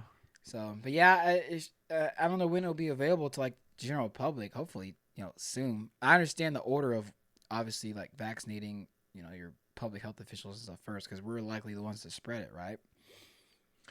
I mean, at the end of the day, it just depends on how much money you got. Does it I though? Because the vaccine's free. well, yeah, it's free if you can get it. We can't we don't have it yet. Like we're not passing it out right now. You think So, someone's like gonna be selling that shit like a dude, black market stop it. like Of course, I think that. Well, it's not going to be like the black market. It's going to be about do you have the money and who do you know, right? Because I remember um, in the beginning of COVID, you remember how tests were very hard to get because they just didn't have that many tests. yeah they're They just you got to pay for them then. so there were still people that were getting tests. I remember listening to an interview with like Tony Hawk, and he was like, "Yeah, I had to get myself tested, and like some other people tested. Don't ask me where I got the tests. but I got them. So Yeah, it's dude, like, a lot of Idris Alba, I think Kevin Durant, right? Like a lot of celebrities were getting tested. oh, I mean, yeah, I mean, if you got the money, Yeah, yeah. like, so this vaccine that's already that there's two of them, right? They're getting passed out over there, and Pfizer and Moderna.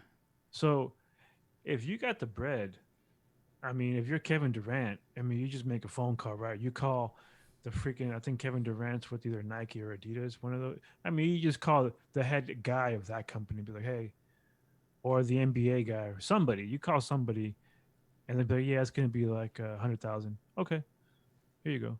Yeah, here you go. Yeah. Yeah, you're not wrong.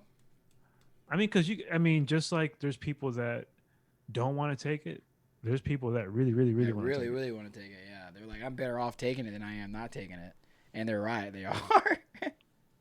They're a lot better off taking it than not. So Yeah. I'm Yeah. not sure I if it's gonna completely. be if like kid like if there's like a I'm not sure if like our kids will have to or not. They're not really worried Um, about babies that much, I guess. But It's a good question. I'm hoping not. I'm thinking that if they're able to get a a control the disease and mm-hmm. infection rates go down, um, by the time our kids have to go to school, maybe it won't be a required shot. Because I think Yeah. I don't know what the required shots for kids nowadays is, but Mm-hmm. I think they you still have to have like shot records and stuff, like Right. tetanus shots and stuff like that. Mm-hmm. So I don't know. It might become a part of the requirement. It might just be incorporated to like this like super shot that Super shot. I know for us it's a volunteer. They sent us an email about it the other day. It's a volunteer, so it's not required for. I mean, the flu shot's not required. So I would say, why would this be? But this is also a fucking pandemic, so it's a so global it's crisis. actually it's not required for y'all to take it. It's voluntary. Yeah, I forgot what where I was looking that they were kind of having that debate about if it should be mandatory or actually, you know what, I think I read somewhere that if a job fires you for not taking it, that it wasn't wrong, like it wasn't illegal. I think that's kind of messed up, right? What do you think about that? If I'm what trying to think do you, of it in terms of like what I would do if someone chose not to take it. I wouldn't fire them. I can't see that because like why would you? I mean, I can't see why you don't make them take the flu shot, and that that's deadly too for some people with like asthma and things like that. So I mean, if it was yeah, mandatory, now if you have like for us, like we gotta get is it Tdap shots? Well, we gotta get a hepatitis B shot. If we don't get it, then you don't go work for the Houston Fire Department. So that's different. That's a required shot. Now, right, if right. What I'm saying is that's if the case for some jobs. some jobs saying you're required to get this shot, Yeah. man, I don't know. That's tough. I mean, are you so like in the restaurant industry? I can't think. When me and you work, did we have to? You just walked in and signed up and just applied, right? You didn't have to worry about those shot records. No, Yeah, there's no, no no, shot. no. Yeah, I mean, what kind of The only job thing you is? need is TABC. That's it. Okay, I'll put it to you like this: if your job has to deal with handling people with health issues, yeah, absolutely. But if you're a clerk, a county clerk, no. I need what do you need to get? What do you need to be required to do that for? Where you can wear a mask when you're at work and you'll be fine. Right. I'll tell you something crazy. Ario's workplace, which will remain undisclosed, their policy is, uh, if you have the virus, but you show no symptoms, you still report to work. I asked her. So, I said, how true is that? I said, are you sure that's in the? You're sure? Like you read it, you checked with your manager. I said, is that you sure? That just don't sound right. But she swears up and down. She swears that's it. She says yeah. It's just but crazy. at her job, everyone's required to wear a mask, correct? Yes, they do. So, They wear them all day. so what's funny is because I don't know if I mentioned it on the podcast. I think we talked about it earlier about the wedding um, that I was trying to go to today, but ultimately didn't go. Um, if and I was my girl was like, oh, if you go, you got to come back in quarantine, and Yeah, I yeah. was like reading the guidelines and how things work and stuff.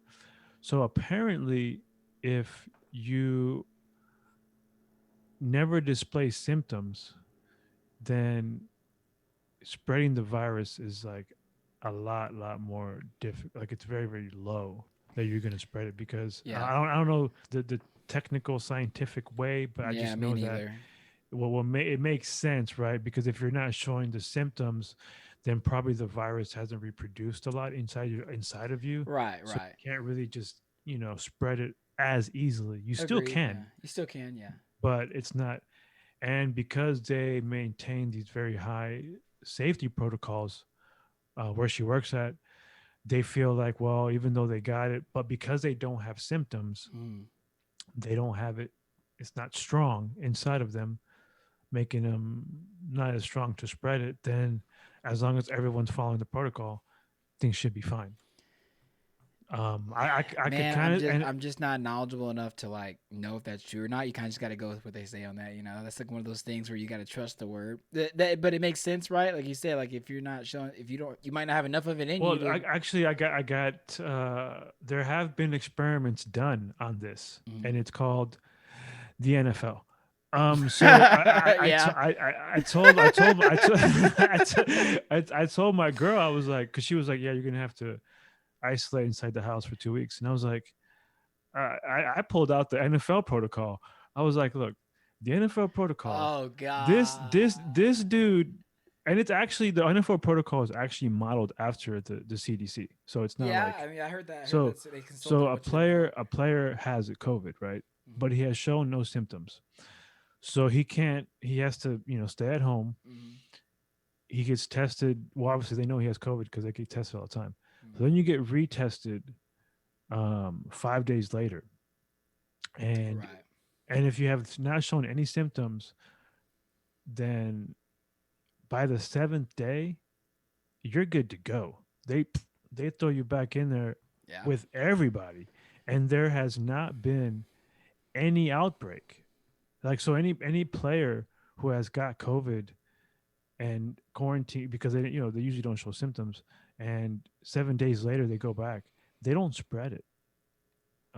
So I think there's definitely some truth to it. Um, because we're seeing it. Now, granted, the only argument you really can say is like, well, they're NFL players. They're all incredible athletes, and they're in shape, and they're Yeah. healthy. So their immune system is not normal Well, because they're some freaks. of them have said it's put them down. So they put No, them no, out. yeah, you're right. I mean, yes, I mean, you can still be one of those few Hmm. who's in shape, and you get COVID, and man, like it really fucks you up, The best especially to with do it though was the NBA. The bubble was the just bubble. it was almost foolproof, damn near. No one was in, no one out. Actually, it was nobody. No, so nobody got it. Nope. And the No, entire nobody. 100 something games or whatever they played, no one got COVID.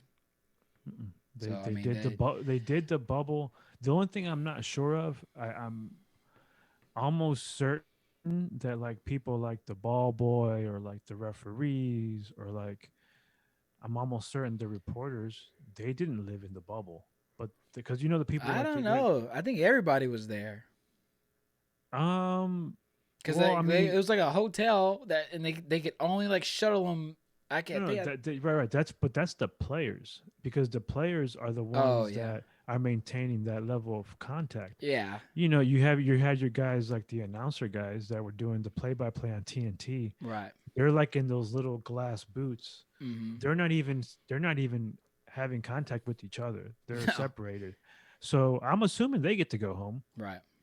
They're not playing. You know, they're not. There's no game every night for them to even have to commentate on. So Mm-mm. so I think and I think it was shown that there are ways you can handle this. There are things you can do. Um, so I think with that, with the vaccine, hopefully you see 2021 really. I'm hoping by like the second quarter of the year, where by like the summertime, we're like in full swing. Moving kind of past it a little bit. Yeah, I It'll be mean, interesting to see where we go from here. To be honest, like where history goes. Same, with Joe Biden, with every, it just be interesting. I can't. It'd be interesting to see just where we progress here once we kind of get past all this and see where we're trying to head to. So yeah. I think. I mean, I think things will never be the way they were before because as they shouldn't be. um, there is going to be that concern, but I think like anything else, time heals all wounds, Hmm. and I feel like if there's like no crazy second or third, another outbreak Yeah, from I think in definitely like in 5 years, I mean, people are doing what they used to do. Um, but I think like this 2021, you definitely are going to see a resurgence, but it's going to take probably close to 5 years until it's like back yeah, to 100% full swing with maybe with even longer than everybody that, being depending on. comfortable. Yeah, yeah. I just it was a humbling year, man. I just hope people and like for those people out there who are going to listen to this, like if you haven't like made anything of yourself this year, like if you like it's never too late, right? Like try like, take the time that this year and even some of next year too, because some of you're not just out of the woods just all of a sudden in 2021. Like take the time to evaluate how you can make yourself better throughout all this, because there's opportunity there. You know, it may be hard, may be difficult. I mean, I get it.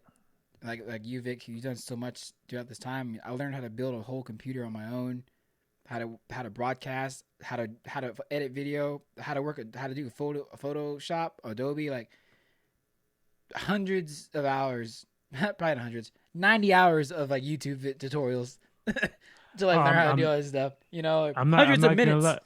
I enjoy how you do it, man. Like it's like each episode, like you have a different little theme going, and your little pictures where you're like holding up words or doing Yeah, different things. I'm It's like, trying different stuff, man. See what works. This some of the YouTube algorithm is complicated.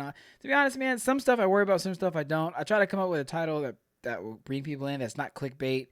And it's like even like in my video, people are like, "Oh, hey man, that make sure you like and subscribe." I hate doing that pitch, and I really do. Like I do it, but I don't like it. I may tell people like what I've done recently. My video that will be coming out on Monday. I was like, hey guys, if you guys want to see more content like this, just like and subscribe to the video to see more. I'm not like, hey guys, please like and subscribe because it helps the channel. And I don't feel like going to the whole spill, man. Like, if you find this information to be helpful to you, you're gonna like it and subscribe and want to watch more. Because a lot of people, content creators, they want to make this their full time job. I don't care about this being my full time job. I have a full time job that I love. I'm putting these things out here because one, like you said, it's still selfish. It helps me too, kind of just right. vent a little bit, and maybe there's some other people out there or some other dads out there going through what we're going through that we can all talk and relate to each other, and just be a support system. So if that's all it turns out to be, and I don't make a single dime from it, fine, I don't care. But at And least I it think should be that's the there in right the attitude world. to have, man. I really do. Um, I mean, that's the attitude that I have. And how long ago did you start it? I had the idea to even build the computer in June. I built it in August, and I finally started like streaming, doing videos like in September ish. Okay, so So it just a has couple months ago. just a couple months ago. So I really even started really doing that. And like, it's funny you even ask. I didn't even think about how much I've learned in that period of time. Like it seems like I've been doing this for like a year or two because so much information has been crammed into my head. Yeah, man. I mean, definitely keep going. It took a while for me to kind of go, hey, man, like, should I be doing this, or like, is anybody gonna ever look at this, or what's going on? Right. And I found out that that was just the wrong mentality to have. Like, Mm-hmm. I shouldn't worry about how many people are listening. I shouldn't worry Yeah. about who's listening. I should just do it Just create it, because dude. just exactly. Don't give yourself limitations. Don't. I'm not saying you can't like listen to suggestions or anything like Right. that Right. because constructive criticism is great, but do it because that's what you want to do. Right. Like my show, I think I'm going on. I think like 2 or 3 years. I Mm-hmm. think like 2 years, and I mean now I have listeners all over the world and Right. the country for sure. But it's crazy once you realize what's happening. But the only way that's going to happen is if you stay true to yourself.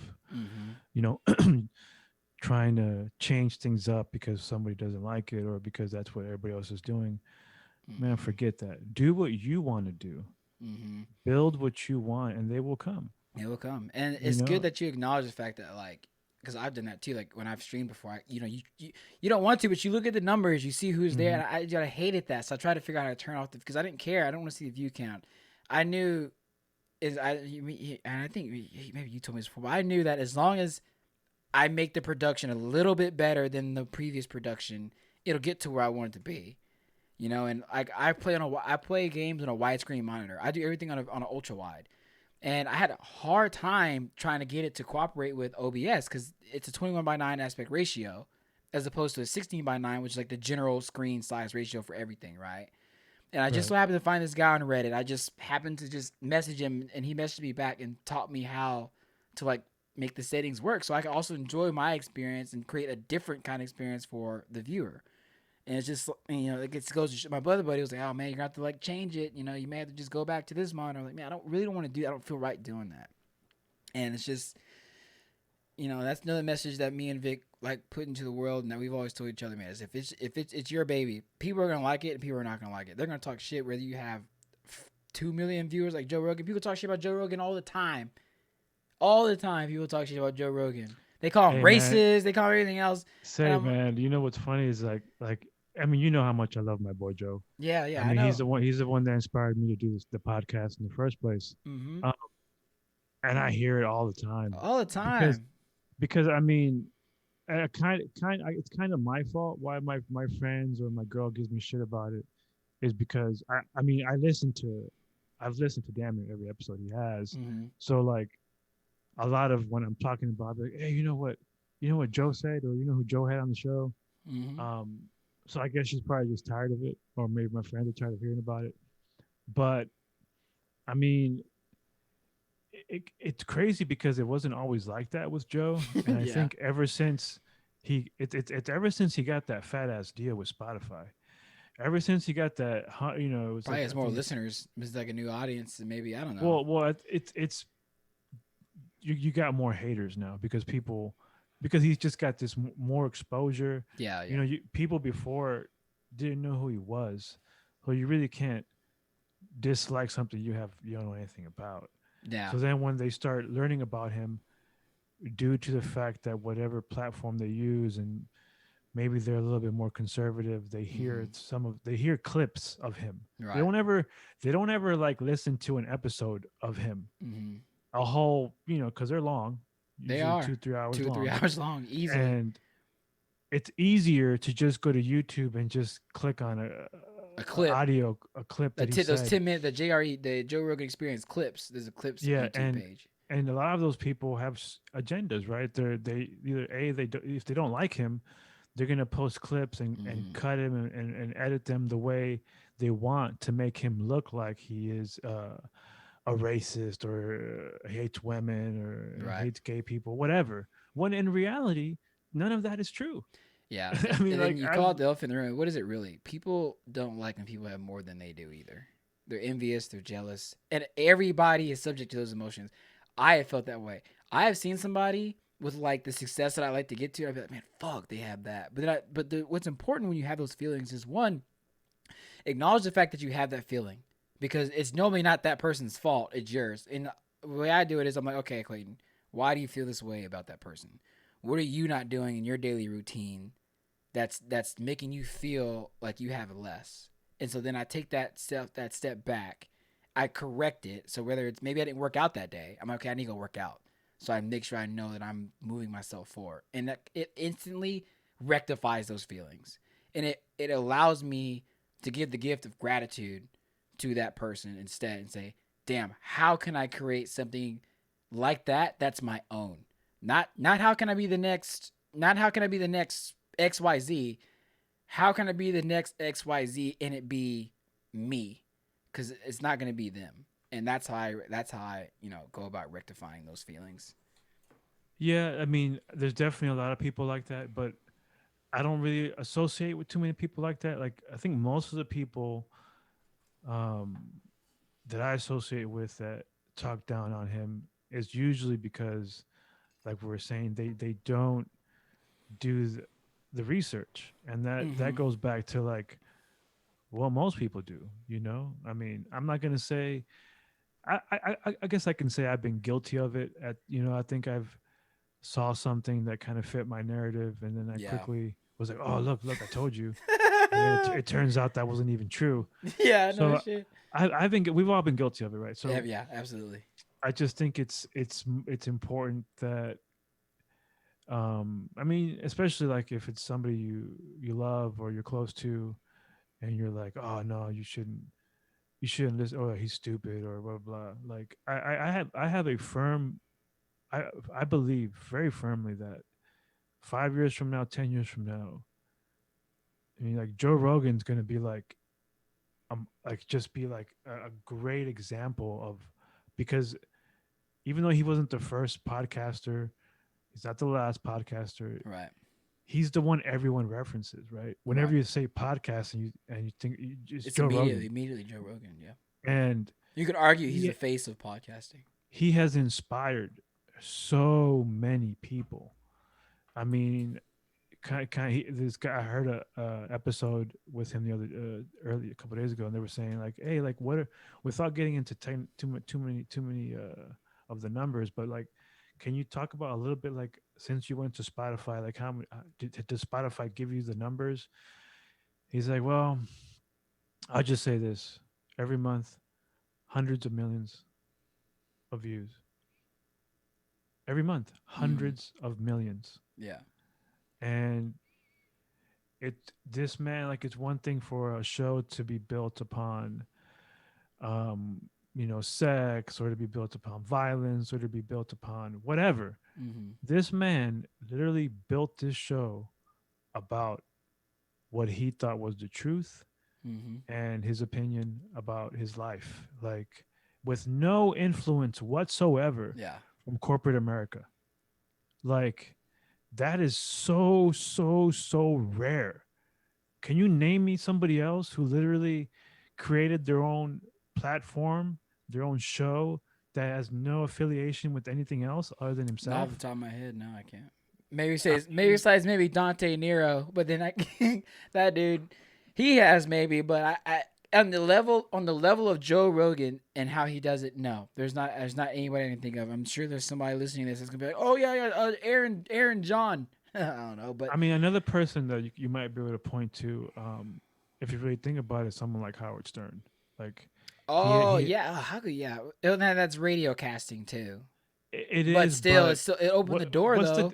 yeah what and yeah, I mean, he started in radio, true, but like now the way things are now with like especially like Howard interviews people, and I mean, he's actually like more than a podcast, right? Because I Yeah, think I think he's on the air for like I don't know 5 6 hours or what, however many hours. So he has to come up with all these little things like prank calling, whatever, yeah. all that stuff that goes.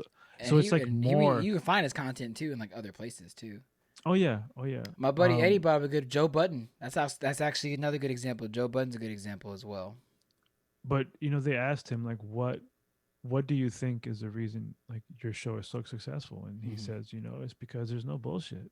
There's Yeah. no bullshit, and there's no dilution from corporate. Like there's no executive, there's no Hmm. writers, there's no is he's like, I book all my guests.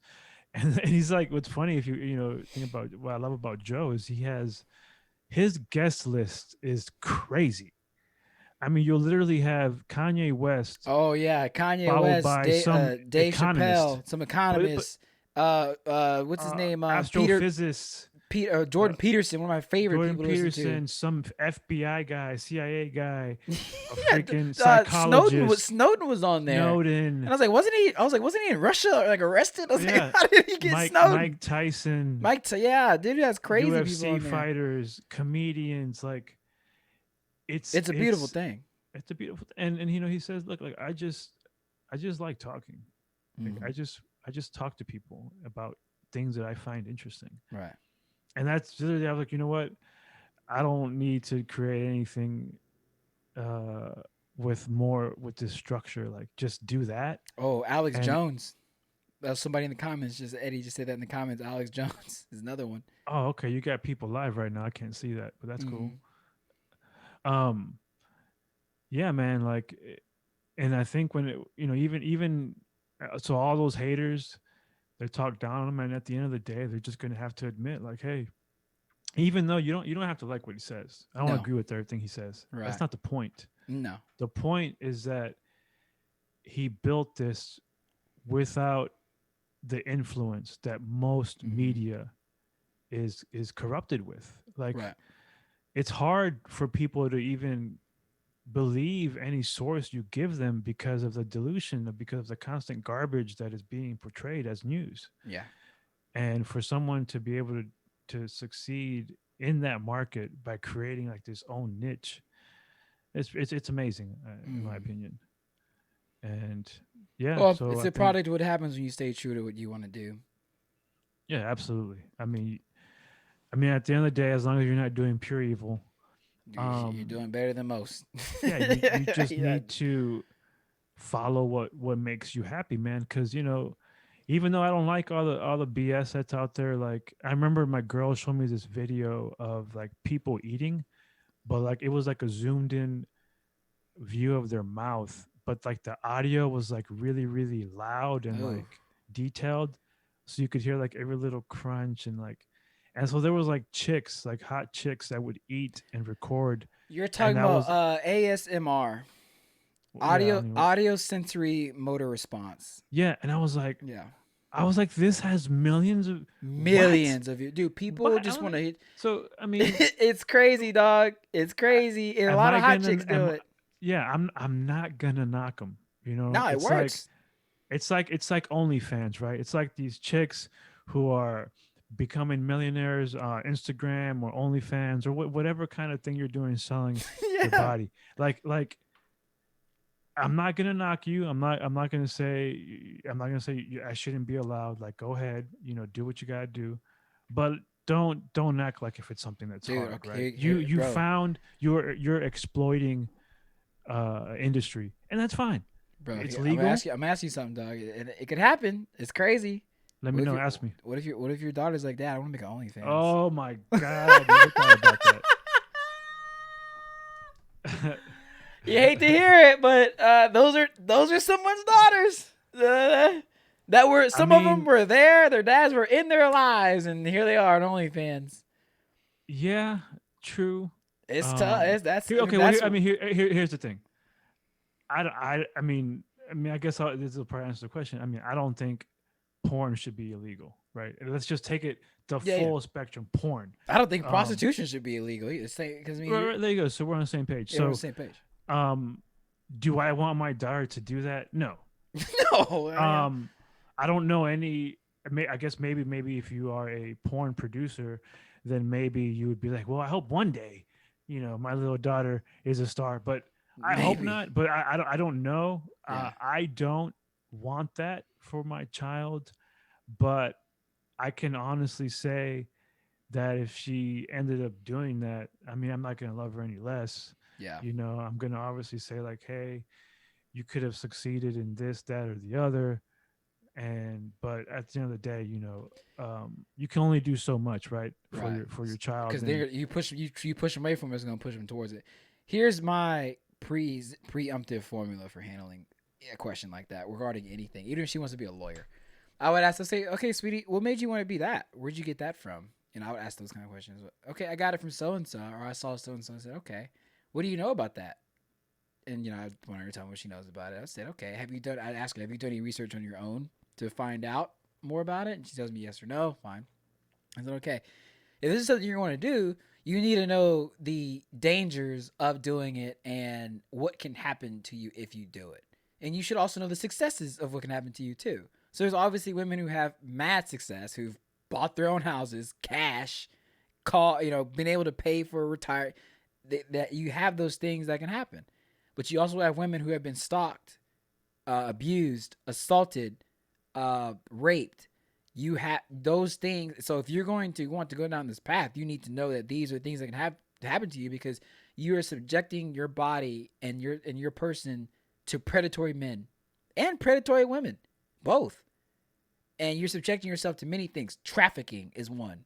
If somebody says, "Oh yeah, we can go get her, we're gonna go find her address and kidnap her," now you're in trap. Those things are things you need to know about. And you would hope through common sense that maybe he's like, okay, daddy, I may not want to be having OnlyFans, you know? So you try to, I want to try not to be that dad that's like, I don't want you to do that blindly. I want to know why my daughter came up with these things or why she wants to be and where she got it from and, things Yeah, like that. you want to know the motive. Right. And And I I think think that's that's part of being present with your children. yeah, the motive is definitely very important because regardless of what choice they make, if it's for the wrong motive, then it's gonna just be a domino effect. Oh, yeah. It's a Uh, downward path. yeah, so yeah, you're right about that. Yeah, and that's with anything, right? Um like I know if I have a son and he wants to play football, I'm gonna say no, and I'm gonna tell him why.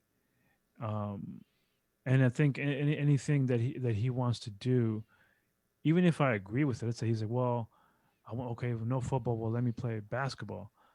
Of course, I would love that because then he might be able to have a jump shot like me. But I would definitely still explain to him what it takes, and they have to experience it, right? They have to know like what does Mm-mm. that mean. They don't know about like all the hours of practice and Mm-mm. the grind that comes with it. You just see like the guy on TV dunking the ball, Yeah. and you want to do that. Bro, You have to. you wouldn't want your son out there on Saturdays making plays like you do? So I mean, anybody that knows me, and I mean, you know me, you know that I love football. Yeah. I played football. I love football. I just, I just know that I'm a science guy. I'm a facts guy. The technology, the science says that. I mean, it doesn't take science for us to know that you just can't get hit in the head like that Yeah, I mean, dude, same on thing a with UFC, consistent dude. basis. I watch those guys get Um, domed up. I'm like, Jesus Christ. and it's one of those things where I mean, there's nothing you can do about it Right. because football is some of the best athletes on the planet running at full speed, and they can't just stop in midair or Mm-hmm. make adjustments because you got one guy running and you got another guy running. You don't Mm-hmm. know what the other guy's going to do. Right. You might go right, he goes right. It happens every Sunday, every Saturday, every weekend, right? Saturday, Sunday football. Just watch it. You're going to see concussions. You're going to Mm-hmm. see torn ACLs. So Lacerated yeah, livers. Shout out yeah. Andrew So Luck. yeah, I mean, broken ribs. Perforated So lungs. my thing is, Or I'm sorry to interrupt you. Or God forbid the doctor puncture your lung like Tyrod Taylor. yes, I mean that would. I yes, mean, God, and then lose your job at and that. then lose your job over I it. Yeah. mean, come on, man. They don't get no. Ah, I feel bad for that player, man. That's tough. Not even lose your job for something that was even your fault. Yeah. So I mean, I definitely right now like if I had a son or even like with my daughter, like I would push like baseball, like She might want to be. She might ba- want to be a kicker. She might dad want to be a kicker. That Vanderbilt lady, that Vanderbilt soccer yeah, player. She. yeah. I mean, I don't have no problem with soccer, even though soccer kids in soccer have a lot of concussions. Um, actually, no, not. I think they outlawed headbutting for kids soccer because of the concussions. Yeah. But yeah, I mean, soccer's cool too. But I mean, come on, baseball. There's like no contact. I mean, There's dude, no. I got knocked out many times with a buck. Someone couldn't pitch when I was Oh little. It was well, like let me. bow, That's bow. like okay. So yeah, you're right. I mean, that's dangerous, right? 100-mile-per-hour fastball coming right at your head. That can kill you. Um, yeah, yeah. Um, but I mean, yeah, I mean, every sport in which you're moving very quickly, something bad could happen.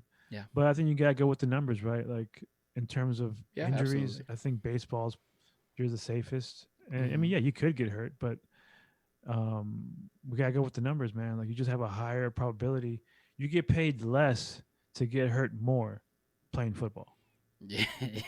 So Yeah. I don't Well, think that baseball doesn't makes have a sense. salary cap, right? They do. Oh, they do. It's Okay. just not a hard cap. Like they're Oh, allowed okay. to go over. They just pay a They have luxury like what, a tax. luxury tax? Yeah, yeah. Yeah. So Which I guess the Yankees probably do every year.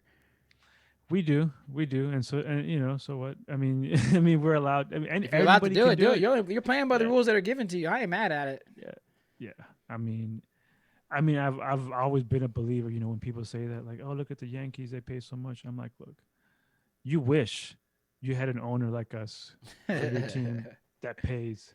Like, you wish that was. You wouldn't get like if you're an Astros fan. I mean, the Astros do well. They pay. Mhm. But if you were, you were a fan of like the Tampa Bay Rays, who don't ever pay anybody shit, and all of a sudden they start paying people, you wouldn't be upset. Yeah.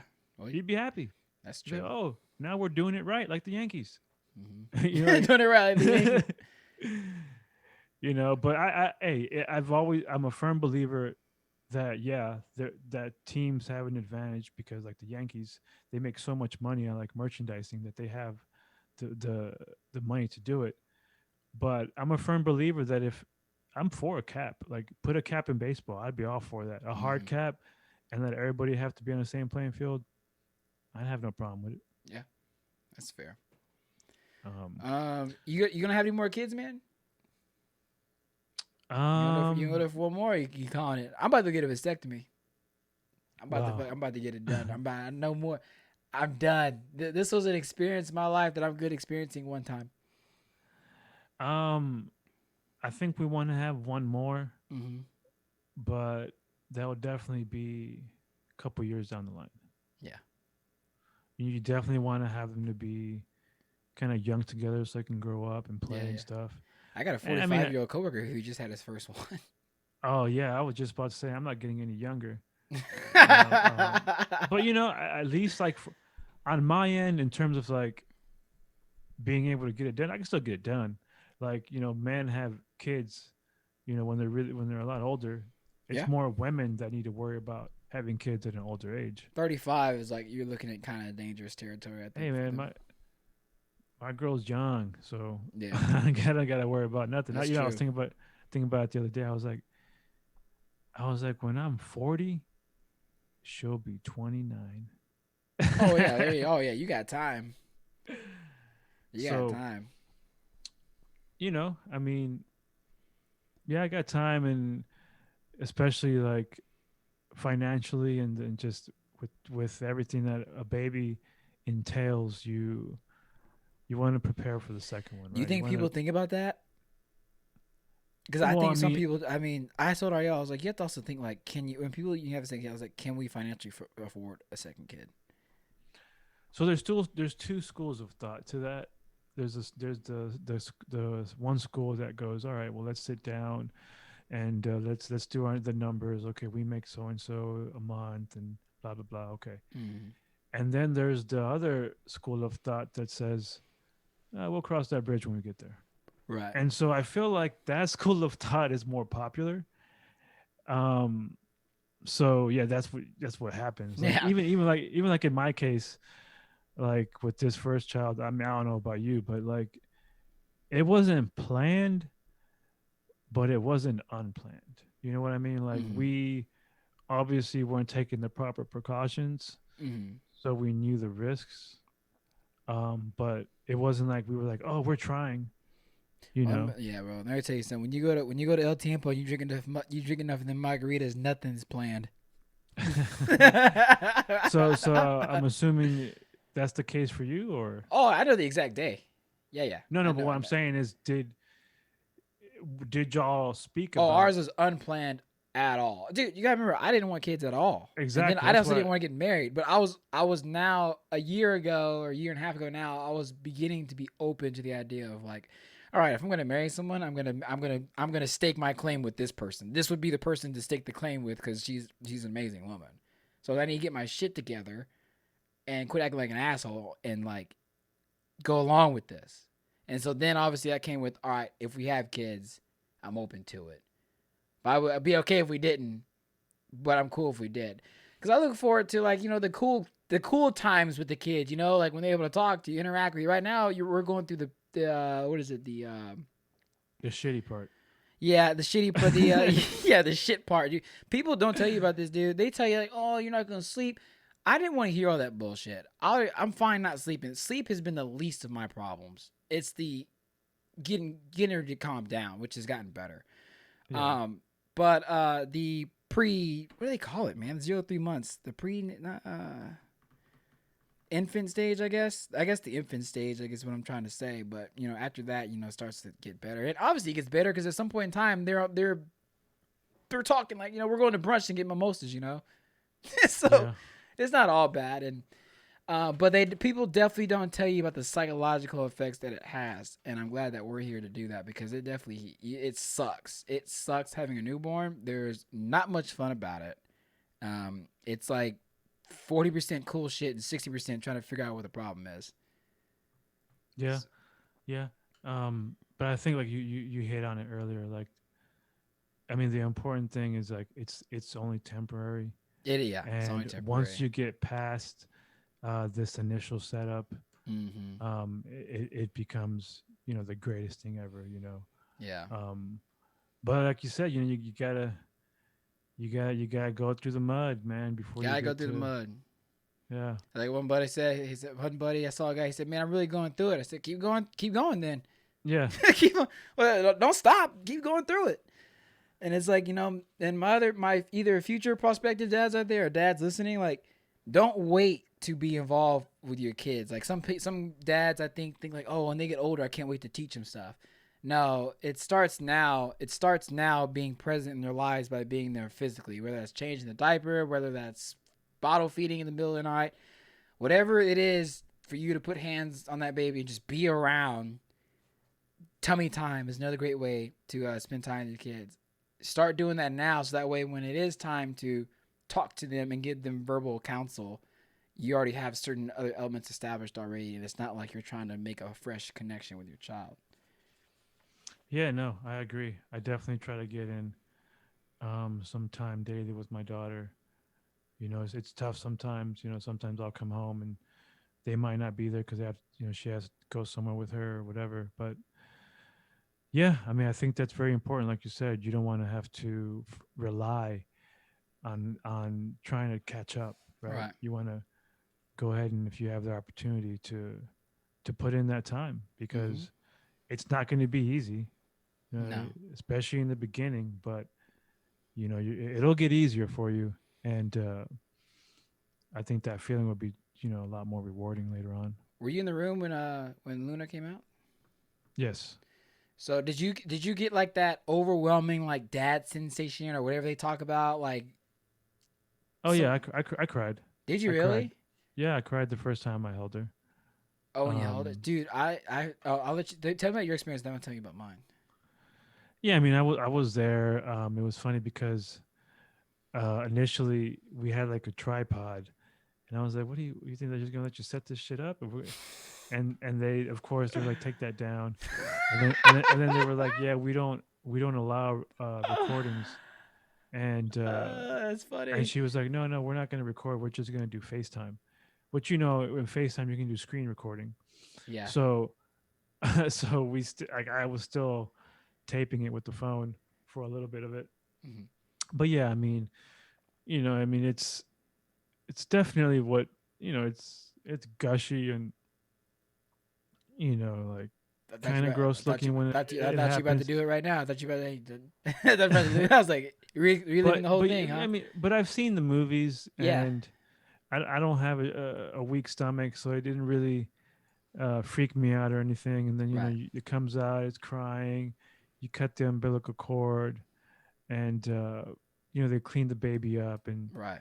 yeah, at that first moment, like when I was holding her, Hmm. because she was a preemie, so she was small. Oh, okay. Um, but yeah, I mean, it was a moment like no other, and yeah, you just kind of feel this change come through you because you know that your life is forever altered after that. So when Olivia came out, I didn't feel anything. I saw it come out and I was like, oh shit, that's kind of cool. That was like the only thing I felt at the time, right? Um, I think I didn't feel anything. 'Cause it was like a shock that like I was like, okay, I'm a dad now. I was like, okay, this just happened.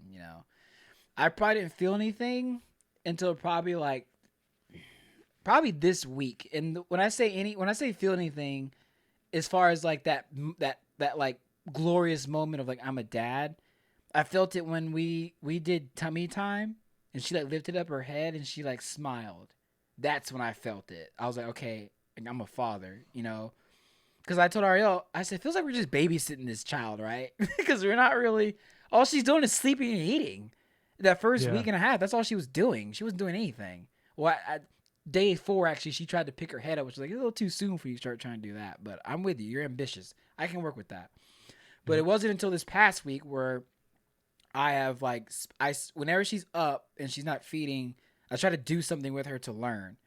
And so I put her on her stomach and she'll practice putting her head up. I'll get like one of these colored balls, like I'll get like one of these little things and like show her like the colors and stuff so she can kind of start differentiating like black and white. And so and that's when I started feeling like, you know, I'm a dad. Or when she kind of smiles in her sleep, it affects me, and that's when I felt it. It took me a little while to really feel like, you know, like my daughter. It felt like I was just babysitting at first, you know. Yeah. Yeah. Um, no, I mean, once it finally does hit you, though, I mean, it's definitely a very overwhelming feeling. Yeah, yeah, it is. How long have we been going? It's been about 3 hours, 2 hours. But we started like at 4:10, 4:25, and 6:25 right now. Time flies by, Oh, man. yeah, yeah, definitely does, definitely does. Well, man, I actually have to head out. I gotta do the whole movie thing tonight with the family. All right, cool, man. Well, hey, I Um, appreciate you taking the time to have this discussion with me, Vic. oh man, and you know, I definitely enjoy it. I mean, you're one of the few people where I can just sit down and just talk. Like Mm-hmm. I told you earlier that I was gonna write a couple of things down. I mean, I wrote down like a couple sentences, you know, because I'm not worried about it. You know, Yeah, I think we're with pretty good off the cuff. yeah, with certain people, I know that, especially people I'm not too familiar with, there's really no way of knowing what's going to happen. So I kind Yeah. of prepare a little bit better. But usually when I talk to somebody I know, I know what to expect, and Right. I know I can always count on you to deliver some interesting conversation. Yeah, and that's why that's why I wanted to like live stream this too, because I was like, you know, you're a good person who, like I said, we always have good dialogue together all the time. So nothing crazy is just gonna, you know, you're not gonna see anything that's gonna fly off the wheel. You know what I mean? Like you have good things to say, and I wanted people to see those things live if they could, and I just thought it was also good exposure for you. So I'm gonna, I'll take this video and like I said, I'll link your stuff at the bottom of it, and for you guys watching, the name of his podcast is at the top. It's the Sit Down with Slick Vic. I'll post whenever I post this on the channel, on the Rogue Daddy channel, and in the YouTube channel. I will tag all his social media and stuff there, so y'all can find him there. Appreciate you. And for those that are going to listen to this on my platform on Spotify or iTunes, what's the name of your channel? Robe Daddy. So RobeDaddy, 3 Y's. Just Robe Okay, Daddy with just 3 Y's. That'll be you on just YouTube. search it on YouTube. Search on YouTube, Twitter, Instagram. I'm everywhere, man. You can find me on every platform except for like Snapchat or TikTok. Yeah, screw those. Yeah, I Just kidding. yeah, they They are. might be a sponsor down the line. I Hey, don't they're good for know. what they're used for. But you can find me on Twitter, Facebook, or YouTube, All right. Instagram too. Well, Clayton, it was a pleasure as always, Yes, folks. sir. Y'all have a good one. Later, Vic. Later. All right, chat. Let's see. Zoom always kind of acts kind of funny. Guess I can't pull up my camera because it won't let me. But hey, guys, thank you for coming today, guys. I'm not gonna be able to say goodbye to y'all because for whatever reason, I can't because it doesn't allow me to access my camera with Zooms for some reason OBS. So thank you guys for coming by. Y'all have a great night, and please leave a comment at the bottom about what you guys liked today, what you guys like to see more of this kind of content, and what you think. Cheers.